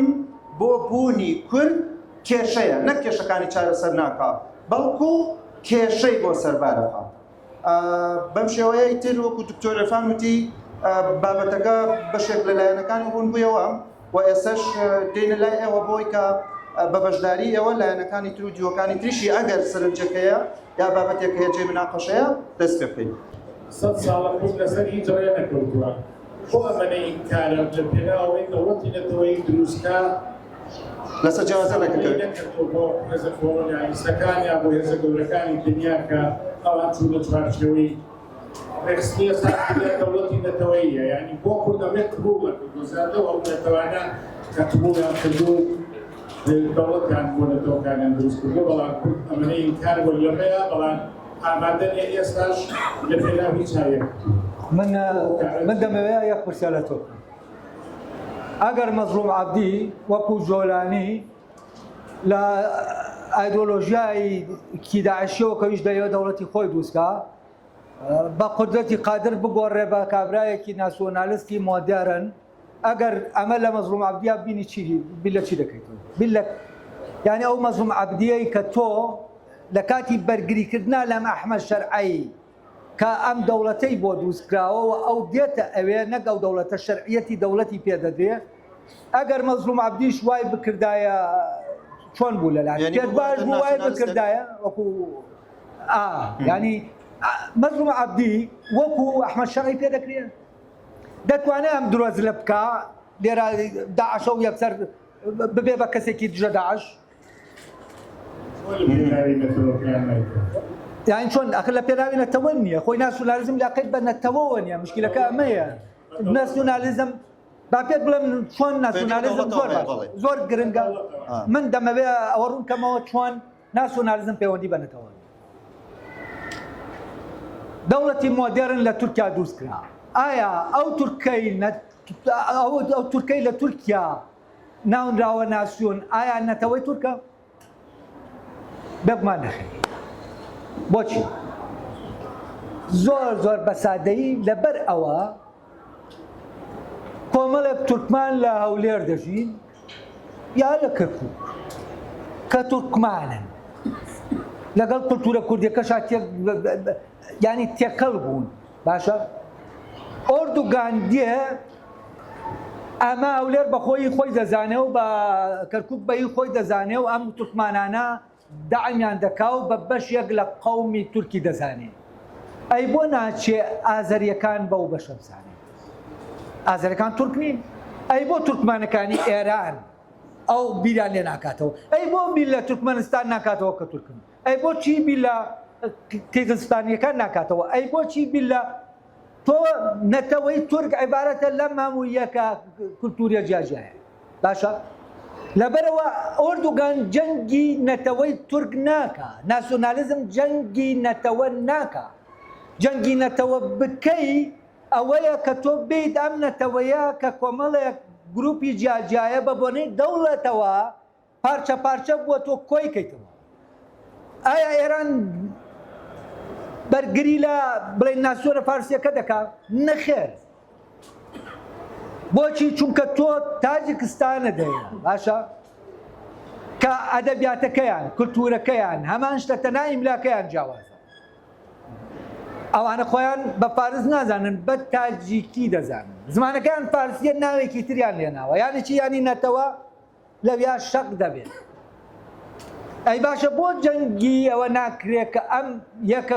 کولتوریانە فارس پێکەوە کۆ ببنەوە تا نەتەوەکە هەموو یەکەکانی خۆی کۆکاتەوە ناسیۆنالیزم بەعەکسەوە یەکە کولتوریەکانی یەک نەتەوە پارچە پارچە دەکات هەرکامیان توانی سەرکەوێ بۆ دەوڵەتەوە دەبێتە نەتەوەیەکی تر یعنی ئەگەر باتاوی ئێمە ئەمەمان قبول بکردایە ئێستا لە ڕاستیان شتێک بە ناوی کوردەوە نەدەبوو ئەزانن چی دەبوو ئێستا نەتەوەی هەورامی دەبوو نەتەوەی سۆرانی دەبوو نەتەوەی کرمانجی دەبوو نەتەوەی زازاکی دەبوو ئەمانە هەر یەکە چونکە ئێمە مهیئین بۆ ئەوە کە فعلا ئەم یەکە چونکە ناسیۆنالیزم یەکە کولتوریەکان دەکات بە نەتەوە یەکەی کولتوری نەتەوە نین دەبێت یەکەی کولتوری ببێ بە نەتەوە ئەو بەڕێزەش باشە لای ئێمە یەکەی کولتوری ئەوەی کە هەیە ئێمە پێڕەوی دەکەین یەکە کولتوریەکان نەتەوە نین نەتەوە یەکبوونی یەکە کولتوریەکانە ینی یەکبوونێکە لە ئاستی سەرەوە کە تۆ دەڵێ کورد زمانی کوردی کوا کەواتە ئێمە بە فەزڵی نەبوونی ناسیۆنالیزم نەتەوەی ئێمە چۆن بە فەزڵی نەبوونی ناسیۆنالیزم فعلەن ئێمە لە ناو پرۆسەی بە نەتەوە بوونین و ئێمە نەتەوەین چونکە ئێمە ئامادە نەبووین ناسیۆنالیزم یەکە کولتوریەکانمان بکا بە نەتەوار یەکێکمان بکا بە نەتەوەیە ئێمە نەتەوەین ئەو نەیتوانی وامان لێ بکا بۆ نمونە فارس و تاجیک لە یەک جا کاتەوە ئەو ناسیۆنێکی ئەم ناسیۆنێکی لە کاتێکا وەکو کولتوریەکەن تەنا بە ئیملا ئێمە بە 5-6 ئیملا دەنووسین ئێمە بە سراوی هینەکە ناوی چیەوەی رووسیا دەمانووسی بە لاتینی دەمانووسی بە عەرەبی دەمانووسی بەڵام تاجێکێکە تەنا لەبەرەوەی کە بە ئیملاکەی هینە رووسیەکەیە باشە خۆی بە هینێکی تر دەزانی ئەی بۆ خۆت بەوە دەزانی چونکە فارس ئێمە دایکەکەین ئەوەندای لەبەرەوەی ئێمە تاجیکین ئێمە فارس نین فارس کێیە فارس ناسیۆنەکەیە لە ڕاستە هەنی نەتەوە نییە ناسیۆنالیزمەکەیە ناسیۆنالیزمی فارسی دەیە بەڵام ناسیۆنالیزمی فارسی نەتەوە دروست ناکات ناسیۆنالیزمی فارسی نەتەوەی پەر کرد کۆمەڵێک تۆ گروپی تر دەیە کە ئەمانە فارسن بەڵام کەوتونەتە دەرەوەی نەتەوەکە عینیشە تورکەکە لەبەرەوە قیزقستانیەکان بوون وابزانم کۆمەڵێک کتێبیان لە ئەو کاتە چەند ساڵێک لەمەوبەر لە تورکیا چاپ کردبوو قەدەغان کردێنەکە تورکیە ئێتنیەکی تورکیا ئازەری بچێ بە زمانەکەی خۆی لە تورکیا کتێب چاپ کاک لێ قەدەغە دەکرێت ئێتنیەکی تورکیا ئەمە وەکو وایە بە نمونە سۆرانیەکە ناسیۆنەکە بێ تۆ بچی بە ئەورامی کتێب چاپ بکەی ئەو قەدەغێکە ئەو کاتە وای لێ سۆرانیەکە دەبێ بە ناسیۆن کورد نامێنێ ڕێک عەکسی ئەوانی تریایە شتەکە ئەوانی تر لەبەرەوەی ئەو کۆیلە و سەردارە قبول دەکەن ئەتیادی شتەکە دەڕوا بەس بۆ ئێمە ناڕوا من کاتی خۆشی کە ستانداردەکەیان دروست دەکرد وتم کاکە ئەمەی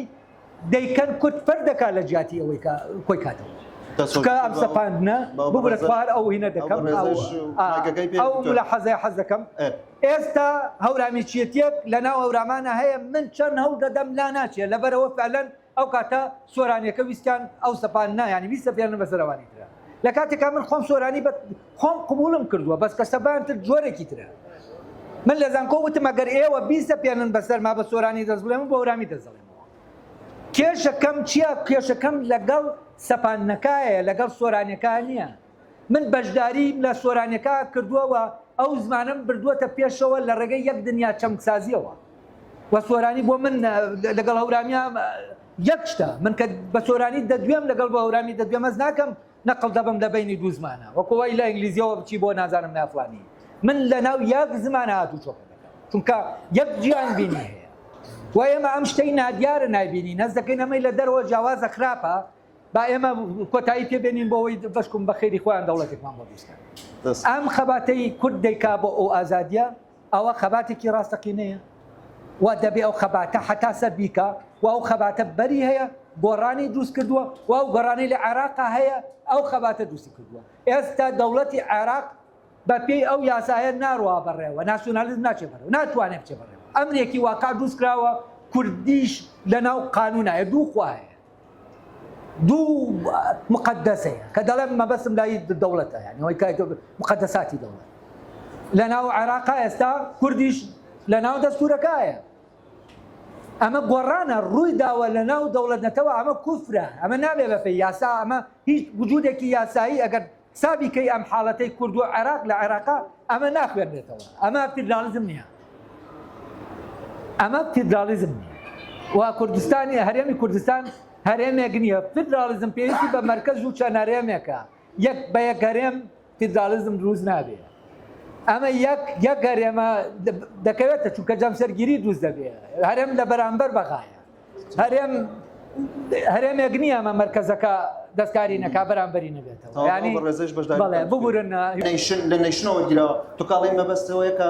نەیشن نەتەوەی وانە نەیشنەلیزم هەمان نەتەوەیە کراوە بە چەمک. ئاجا من دەبێت باس بکەم.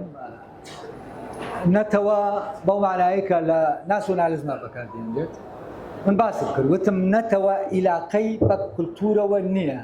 عیلاقەی بە تاکەوەیە تاک دروست دەکاوە مۆراڵێکەیە دێنێت بەڵام ناسیۆنالیزمەوە بەڵام کولتور دێنێت بۆ بەهێزکردنی ئەو پرۆسەی گۆڕینی مۆراڵە لەبەرەوە کولتورەکە دەکاتە قوربانی. ئەمە ناسیۆنالیزمواکە. ئەمە ناسیۆنالیزم وا دەکات. لەبەرەوە ناسیۆنالیزم خۆی لە ئەساسەوە دژی نەتەوەیە. دژە نەتەوەیە. ینی تۆ ناسیۆنالیزم گەلنەر زۆر بە جوانی زۆر بە سادەیی دەڵێ کە باشترین منەزەری ناسیۆنالیزم. دەڵێ ناسیۆنالیزم بە ناوی نەتەوەوە خەریکی دروستکردنی خەریکی شەکی ترە. خەریکی دروستکردنی نەتەوە نییە. خەریکی چییە؟ خەریکی دروستکردنی کۆمەلگای پیشەسازیە. کۆمەلگای پیشەسازی چییە؟ کۆمەلگای پیشەسازی ئەو تاکانە کە دروست دەکرێن دەتوانن لەناو ئەو کۆمەلگایە بژین. بۆچی چونکە ئەم تاکەیتە تاکی عایلە نیە، تاکێکە دەوڵەت دەتوانێت بیجوڵێنێت لەم پەڕی سنووری سیاسی دەوڵەتەکەەوە بیگوازێتەوە بۆ ئەو پەر بەبێ ئەوەی هیچ ڕوو بدا. باشە چون یەککردنی زمانی بۆ ئەم مەوزوعەیە، چون یەککردنی زمانی بۆ ئەوەیە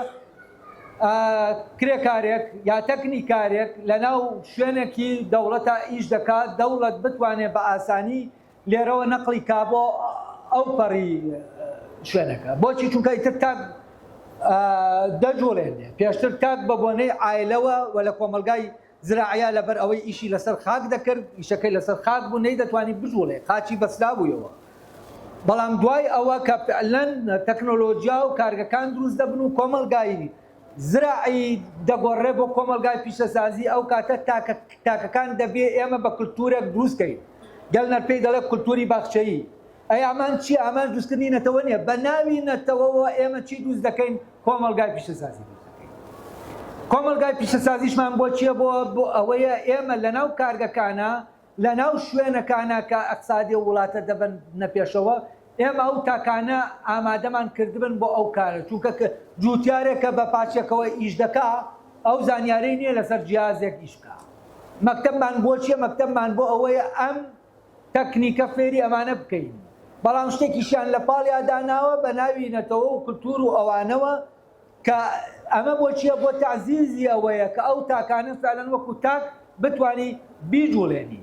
لەبەرەوە سەپاندنی زمان لە ڕاستیە پەیوەندی بە نەتەوەوە نییە. من بێم سۆرانی بستێبێنم بەسەرەوەینترا نەتەوە دروست ناکەم. من نەتەوە تێک دەشکێنم. بۆچی چونکە نەتەوە ئێمە هەمومانین. کورد کێیە؟ کورد سۆرانیەکە نییە، کورد دەورامیەکە نییە، کورد هەموو کۆی ئەم یەکە کولتوریانە نەتەوەیە. ئێمە پێی دەڵێن کورد. کورد نەتەوەکەیە باشە؟ کورد کۆمەڵێک کولتوری هەیە. کورد یەک کولتوری نییە، بەڵام ناسیۆنالیزم دەڵێ یەکێکیان هەڵبژێرە. تۆ دەبێت یەکێکیان بکەی بە کولتوری نەتەوە. ئەمە ڕوون بۆ دکتۆر باشە ئەمای لەبەر ئەوە نەتەوە بەو مەفهومە ئەسڵەن عیلاقەی بە نەتەوەوە نییە بەو معنایە کە لای من و تۆ هەیە جەنگی بۆ دەکەین. نەتەوە ئەمەیە کە بۆ تاک دروست بوو، جەنگەکەی بۆ تاک کرد بەعەکسەوە پرۆسەی ئەو یەکە کولتوریەکان کە لە ئاستێکی بەرزا دەبن بە نەتەوە پرۆسەی وەستان لە جیا شتێکی دروست کرد ئیتنیەکی یەکەیەکی کولتوری هەڵاوساوی دروست کرد بە ناوی نەتەوەوە. ئینگلاند وێڵزیە کە حتا چوزانم ینی خۆی لە ناوە خۆی بە وێڵزی دەزانێت بەڵام ناچارە بڵێ من ئینگلیزم. ئەمە شتێکی هەڵاوساوی دروست کرد و ئەم پەیوەندی ئەمە ڕوونە ژێر دەستە و سەردەستەیە ینی لەبەرەوە دومی تو بێت بخەمەوە. بەڵێ پرسیاری دومی ئەوەیە کە مەسەلەکە پەیوەندی بەوە هەیە بۆ منە باسی کەسێکی وەکو شەریف حوسێنی کرد. شەریف حوسێن لەبەرەوەی دیبلۆماتێکی لێهاتوو بوو یاساکانی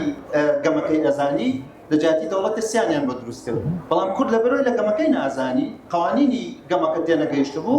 ئەمنەتەوە عەزیمەشە کە مەسەڵەن جەناب باسیەکەی کەچی دەوڵەتێکشی بۆ دروست نەکرا لەبەرەوەی شێخ مەحموود لە برێەوەی کە لەگەڵ تەیارەکە بێ یاریەکە بخوێنێتەوە لایەنی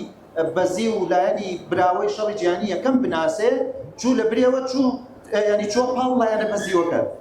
بەستەوەیە پرسەکە پرسێکی دیپلۆماسی و لێهاتوویە نا پەیوەندی بەو پرسە زۆر وجودی و ڕادیکاڵانەوە هەیە کە بەس تۆ باس نەبوونی دەوڵەتی کوردی پەیوەندی بەمەوە هەیە دوو مشکلە هەیە یەکێکیان مشکلەی کوردە لەگەڵ ئەو دەوڵەتێکە لە ئەوروپا لە دەرەنجامی ململانەی هێز و ئەوە دروستبوو دەوڵەتە ڕاستەقینەکەیە لەگەڵ ئەسیابەرەکەی کە یارەیە مشکلەی لەگەڵ ئەو دەوڵەتە ڕاستەقینە ئەوەیە بۆچی تۆ ئازادی کولتوری دەسێنیتەوە لە بەرامبەر ئازادی تاکە بۆچی ئازادی کولتوریش نەبێت لەبەرەوە مۆدێلەی لە دەوڵەت کورد دەیەوێ من پێم وایە دەبێ ئازادی کولتوری و ئازادی مۆراڵیشی تیابێ یعنی من بە زمانەکەی خۆم دەتوانم تاک بم بۆچی تۆ ئەمە کردو بە مەرج من ئەگەر زمانەکەی خۆم ئەگەر زمانەکەم لێ نەسێنیتەوە کولتورەکەم لێ نەسێنیتەوە نابم بەدا من دەتوانم کوردیانە تاکە کەس بۆ لێم دەسێنیتەوە دەی ئەو دایناوە ئەڵێ تۆ ئەگەر لێت نەسێنمەوە نابی بەتاک ئەمە وانە لەبەرەوە لە دەوڵەت من لە بوونینەتەوەی کەشا باسی دەکەم کورد دەوڵەتێکی دەوێ کە لە ڕووی کولتورەوە دیموکرات بێ لە ڕووی سیاسیشەوە دیموکرات بێ مۆراڵەکەش کە ئەوە هەیە فعلەن چوونیەکردن لەناو مۆراڵا دروست بێت تاک دروست بێت ئەمە کورد لەگەڵ یایەتی تاک دروست بێت بەڵام ئامادە نییە بۆ دروستبوونی تاک ئازادی تاک ئازادی کولتوری و ئەمانە لێ بسێنرێت یعنی ئەمە کێشەکەی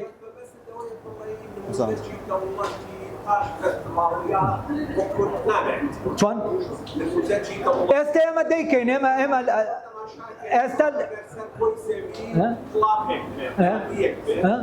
بۆی ئەندامێکی کاملمان فی ئەو نادیەکەی الناس دەوڵەتت هەبێت دامێن لەتەوەی ئێوە زۆر ئاسانە زۆر ئاسانە ئاسانە با پێت بڵێم چۆن ئاسانە با پێت بڵێم چۆن ئاسانە مەوزوعەکە تاکی یەکسانە من لە تورکیا کەمال ئاتاتورک گوتی بەس ببە بە تورک تۆ بە سەرۆک کوردی مشکلە نییە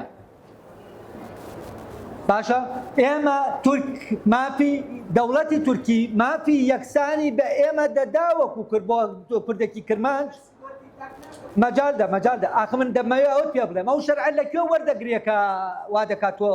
زمانەکەت قسە نەکەی تۆ دەتوانێت وەک ئەو بکەی لە بەرامبەر تورکەکە تۆ دەڵێ بیکەینەمە ئەمە شتێکی باشە من زمان لەوی تر بسێنمەوە بە شەق بڵێم دەبێ بیتە سەر بە زمانەکەی قسە بکەی ئەمە باشە ئەمە کورد لە بینی خۆیان نایکا لەناو دەوڵەتەکانیشا بەرگری دەکا دەوڵەتیش داوای ئەمە لێ دەکا من دەڵێم دەوڵەت تۆ ئەم داوایەت لابە من دەوڵەتی مۆدرنم دەوێت من تاکەم دەوێت من دەمێت دیموکراسیە بێ وەکو عەباسی وەلی دەڵێ فعلەن دیموکراتی دەبێت دیموکراتیزەی بکەین زیاتر ئێمە پێویستمان بە دیموکراتیەکی زیاترە لەوەی کە هەیە تا بچینە ناو ئەو پێویستمان بە دیموکراسی کولتوری هەیە کە دەوڵەتی مۆدرن نایدا لە ناو دەوڵەتی مۆدرنا تۆتالیتاریزمی کولتوری هەیە ئەمە کەی بوو من ئەس دەکەم کورد ینی لە هەموو ئەوانی تر زووتر دەچێتە پێشەوە بەوە ئەم مەوزوع بەس کێشەکە لەوایە من دەمەوێت شتەکان تێکگەیەنم تۆ دەڵێی نازانم یانی شتەکە زۆر وازحە کاکە کورد ئەو سیستەمی کۆی لەو سەردارە قبول ناکە چی بکەین قبولی ناکە من واقعەکەت پێ دەڵێم ئەگەر ئەمەی قبول بکردایە ئێستا ستانداردی کوردی دەبوو ئەگەر ئەمەی قبول بکردایە ئێستا دەوڵەتت دەبوو ئەگەر پارتی و یەکێتی یەکێکیان لە کاتی شەڕی ناوخوا بیتوانایە ئەوی تر بتوێنێتەوە دەوڵەتی کوردی دەبوو من ئەگەر ئەوە بوایە ئێستا یەکێکیان بتوێنێتەوە من دەوڵەتەکە بۆ دروست دەکەم بەفەرموو رسالة أساسية لكن بابتي مكاني ناسيوناليزم براستي ما فيما مع ناسيوناليزم سيكيليك نابشاني نبوه كلا أصلا ما بتكوانية ناسيوناليزم إثنيكا أويك تورك في وعد بهم تستروكيت إذا أتواني هواتي شو بيتا سيتنكا وناسيوناليزم فبالشكل ناسيوناليزم فلسطين مدير فلسطين ألماني والأمان كانت ناسيوناليزم برلمانتاري وبالجريتاري ناسيوناليزم غير قومي إسلامية لجال فورمي ليبرالية وناسيوناليزم إثنيك ناتوفالستية كوي بحاجة بتاعي أو كانت أتواني أو ناسيوناليزم إيه فرنسا دولتي قانون اجتماعي دروستين أتواني مثلا ليه إسبانيا الكناوسين اللي وجدان العراق هذا دولة وهذا اجتماعي دروستين فلان لبروي أو ناسيوناليزم كالسفاهة الرجماتنا وراس درجي ئیمپراتۆریەتی ئەڵمانی وهات ئێمە ناسیۆنالیزمێکی ڕەگەزپەرستمان هێنا بۆ منتیقەیە بۆیە ئێمە نەمانتوانی فۆڕمی دەوڵەت مۆدێرن لە منتیقەی دروستکەین تا ئێستا لای ئێمە دیتێر ئەمشاری ئەمە بابەتێکی تر بابەتی ناسیۆنالیزم ناسیۆنالیزم بەرهەمی دەوڵەت ئەمە کومریش و هێرکەوان بەڕاستی لە شوێن هەیە لە شوێنێک هەیە کە دەوڵەت نیە ئەکرێت ناسیۆنالیزم دەوڵەت دروستکە خۆی ئەندرسون داڵێت نخبە لە ڕێگای ئەوانەی کە دوزمانزانن و لە ڕێگای چاپ و بڵاوکراوەکانەوە ئەتوان لەو کۆمەڵگەی کێنێتەوە نێنێتەوە دروستە بۆ نمونە کورد کە دەوڵەتی نیە ئێمە چاوەڕێی این دەوڵەتمان بۆ دروستە یعنی هەتا ئەو کاتێک کە ئەوان بڕوایان بۆ دروستە بێت کە دەوڵەت بۆ دروستکەن ئێمە دانیشتن و چاوەڕێ بکەین خۆ ناکرێ ئەمە بکەین بە درێژایی مێژوو حەرەکەی چەکداری پەرچەکدارمان هەبوو لەبەرەوەی خاوەنکردن نەبوونە خۆمان نەمانتوانین ڕوتمێکی ناسیۆنالیستی بەمانە مۆدێلەکەی بۆ کورد دروستکەین و چۆن سایکۆلۆژیای کوردی دەست خۆش بێ قوربان بۆیە نەمانتوانێت دەوڵەت دروستکەین گوناحی ناسیۆنالیزم نییە ئێمە تا ئەو کاتەکە کەمێک درەنگە دەست خۆش بێت چڕیکەیتەوە نازانم دەنگی من نەکاتە جەناب تا ئەو کاتێک نەتوانین تێزێکی تایبەتەن بە خۆمان دروستکەین بۆی بتوانین فۆرمی داواکانمان ئیتیاقۆکەینەوە و لەوێەوە عەرزی خۆمانکەین و پێکاتیی بەجێ هاوکەوتوو کە وانێت خەریکی کورمانەتە ناتوانین بدەین بە هیچ دەست خۆش دەست ئازادیە کاری ناسیۆنالیزم خۆ خۆی مادام زیمی پێوەیە واتە ئایدۆلۆژیایە لە چوارچێوەی ئایدۆلۆژیاوە ناتوانین نەتەوەشی بکەینەوە ئەبێ بەس بناسیتیایە لەبەرەوە پرسەکەی مامۆسایان کۆتەنا ئامۆزیەت و شوکردنەوەی ئێمەجێکەوتنی فراوجەمتر ئەو برادەرانەش شارەتیان پێکرد بۆ کورد یعنی شیکردنەوەی کۆمەڵگەی کوردی پێویستی بە شیکردنەوەی سۆسیۆلۆژیای کوردی هەیە لە ڕۆژهەڵاتی ناوەڕاستەوە لەم ناوچەیە کە بۆچی نەتوانرا بێ بە دەوڵەت وە نەبوو بە دەوڵەت و ئەو سیستەمەی کە هەیە دامەزرا لەسەر ئاساسی ناوەندکەران کە سیستەمی هەژمونی ئەوروپاگەری بوو و لەسەر ئاساسی دروستکردنی دەوڵەتەوەی بچووتری گرێترەوە بە خۆیەوە دروست بوو کورد بۆ نەیتوانی وەڵامی ئەمە بداتەوە یعنی پێویستە کلتوورەکانی ئێمە لە باشووری کوردستان ڕاستیەکەی عقڵمان وا بچووکە داخراوی بێنە مامۆستا لێرە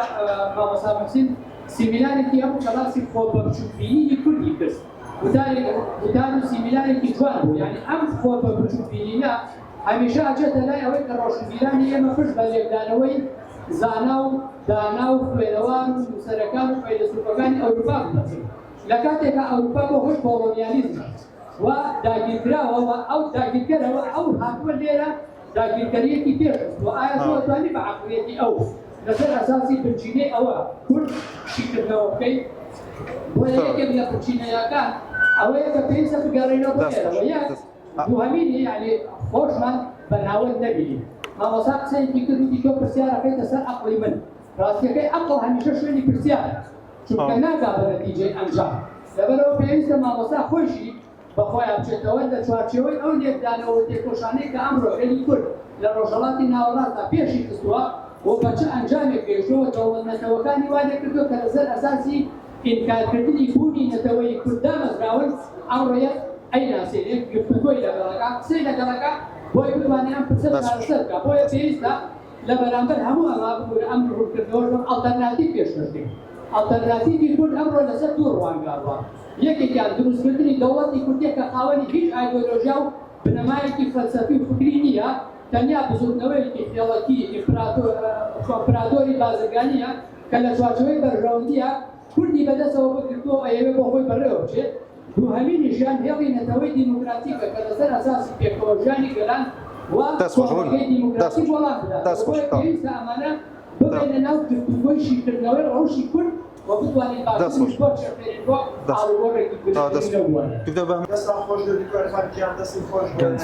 ئارام بگرا زانیمان پرسیارێک لە تۆ بکەم ئەم تێزەی تۆ بۆ کورد ئاینگەخوازە ئاەتوانێت مرۆڤی کورد داینگەدەن چکا ئەو جۆرانی کێسە بۆمان باس دەکەن ئەوانەی کە فیشەلیستن ئەوانەی کە ئاینگەناسی دیگەن وایە ئەسڵەن لە 70 ساڵی داهاتوودا 3 زمان دەبێنێتەوەی ئینگلیزیە لەگەڵ ماندرینە لەگەڵ ئیسپانیە واتە چونکردەکە نەک بەردەوام دەبێت زۆر تون دەبێتەوە بۆیە تۆ سیستمێک کە خەریکی چوونیەکردنە تۆش کورد لەناوەم سیستما هاڕێک تا ئێستا چوونیەکردنەکە بەردەوام دەبێت تۆ لەم ناوەندەدا چی جۆرەکەی تۆ چۆن دەتوانێت گەرناوی بێت تێزەکان گەرە کاتێکا چندێکردن هەر بەردەوام نەک بەردەوام بەڵکو تونتر دەبێت بەردەوامکە ژێر یارمەتی ئەومان دەدا کە تونتر بێت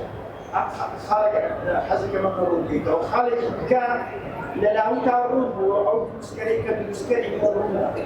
بەڵام کاریگەیتەوە بەس تێنەگەشت مەبەست دەوڵەت ئەمەیە یاخود ناسیۆنالیزم ئەمەیە چکە هەردووکیان دروستکەریان هەیە یعنی تێنەگەشت ئەو ئیستعارە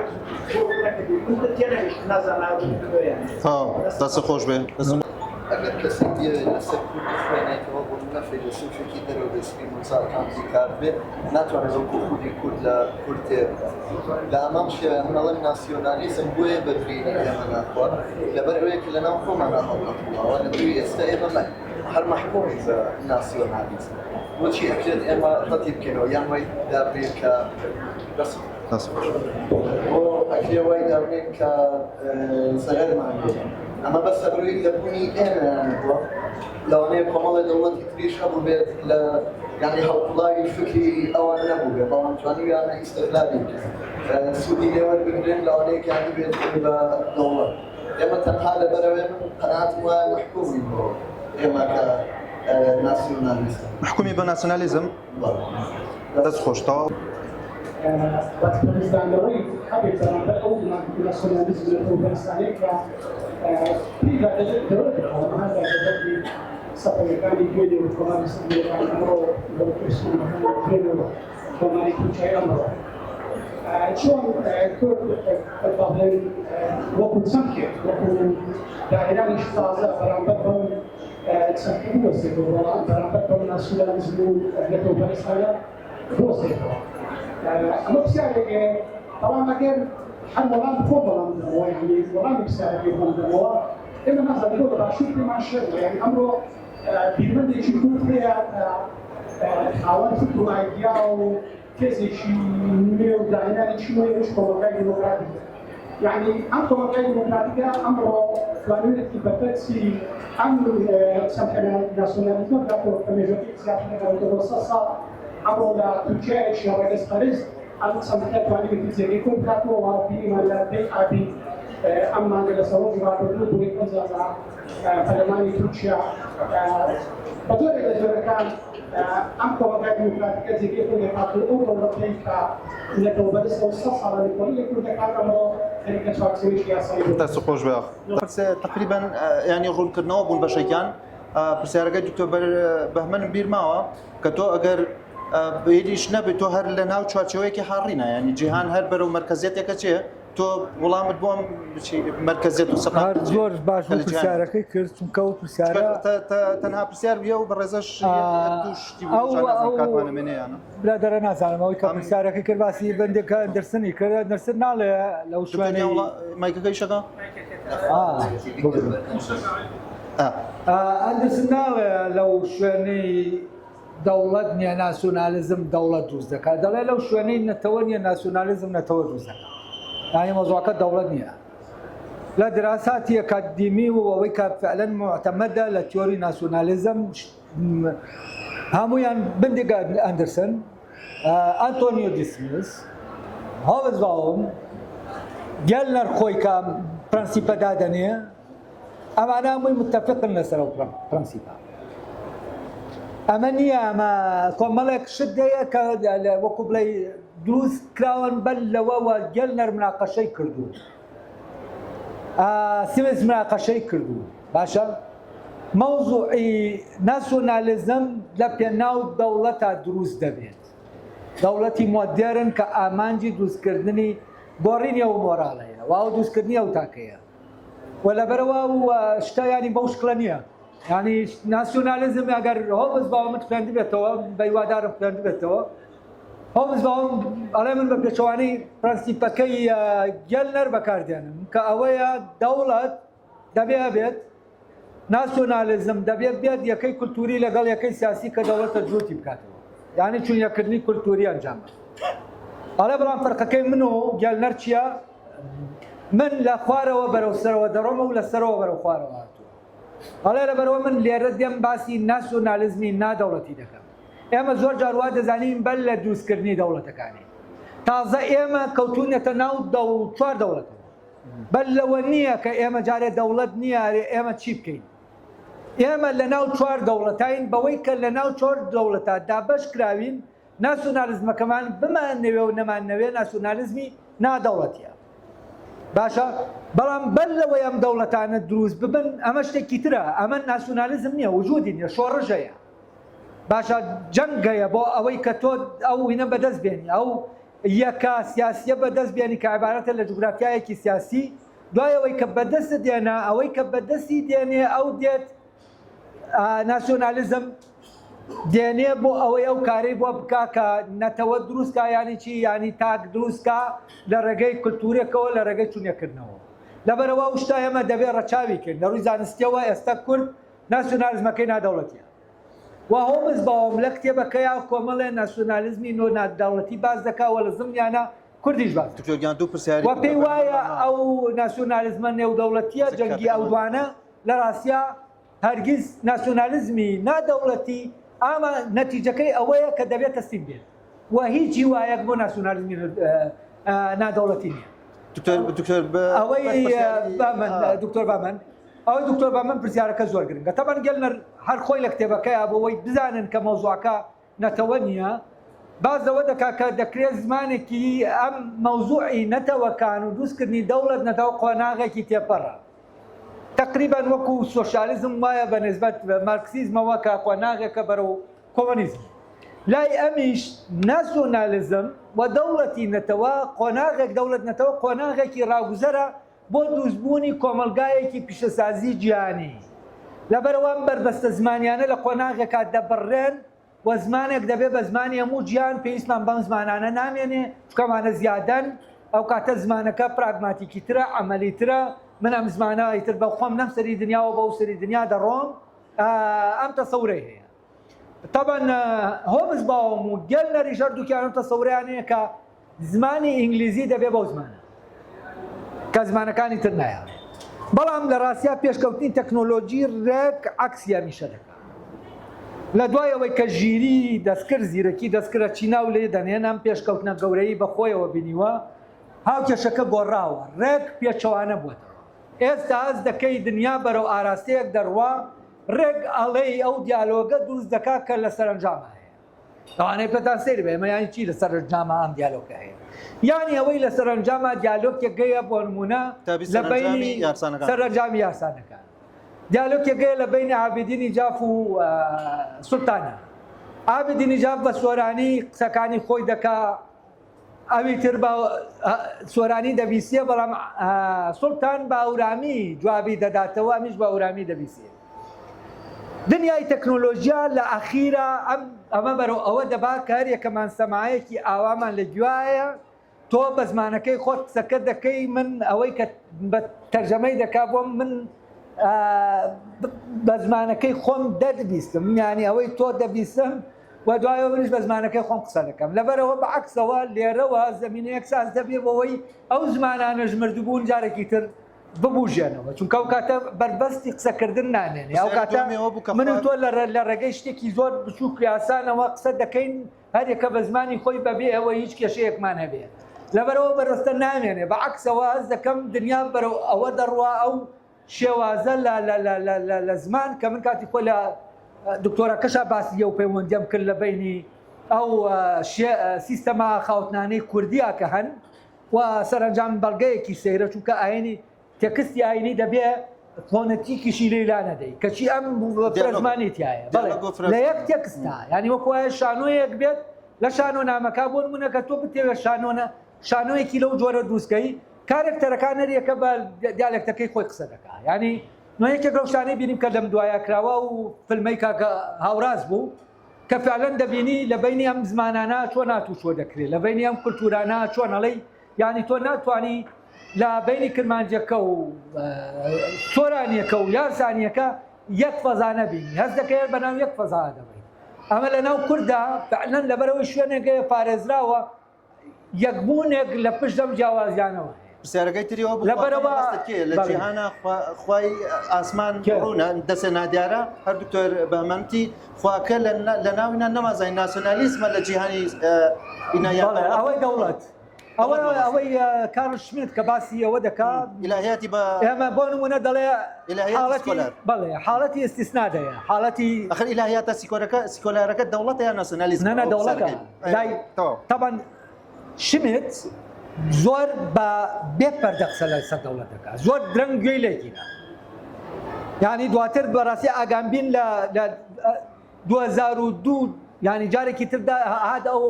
شتەی ئەو کە کاتی خۆی خستە ڕوو زیندوی کردەوە و دواتر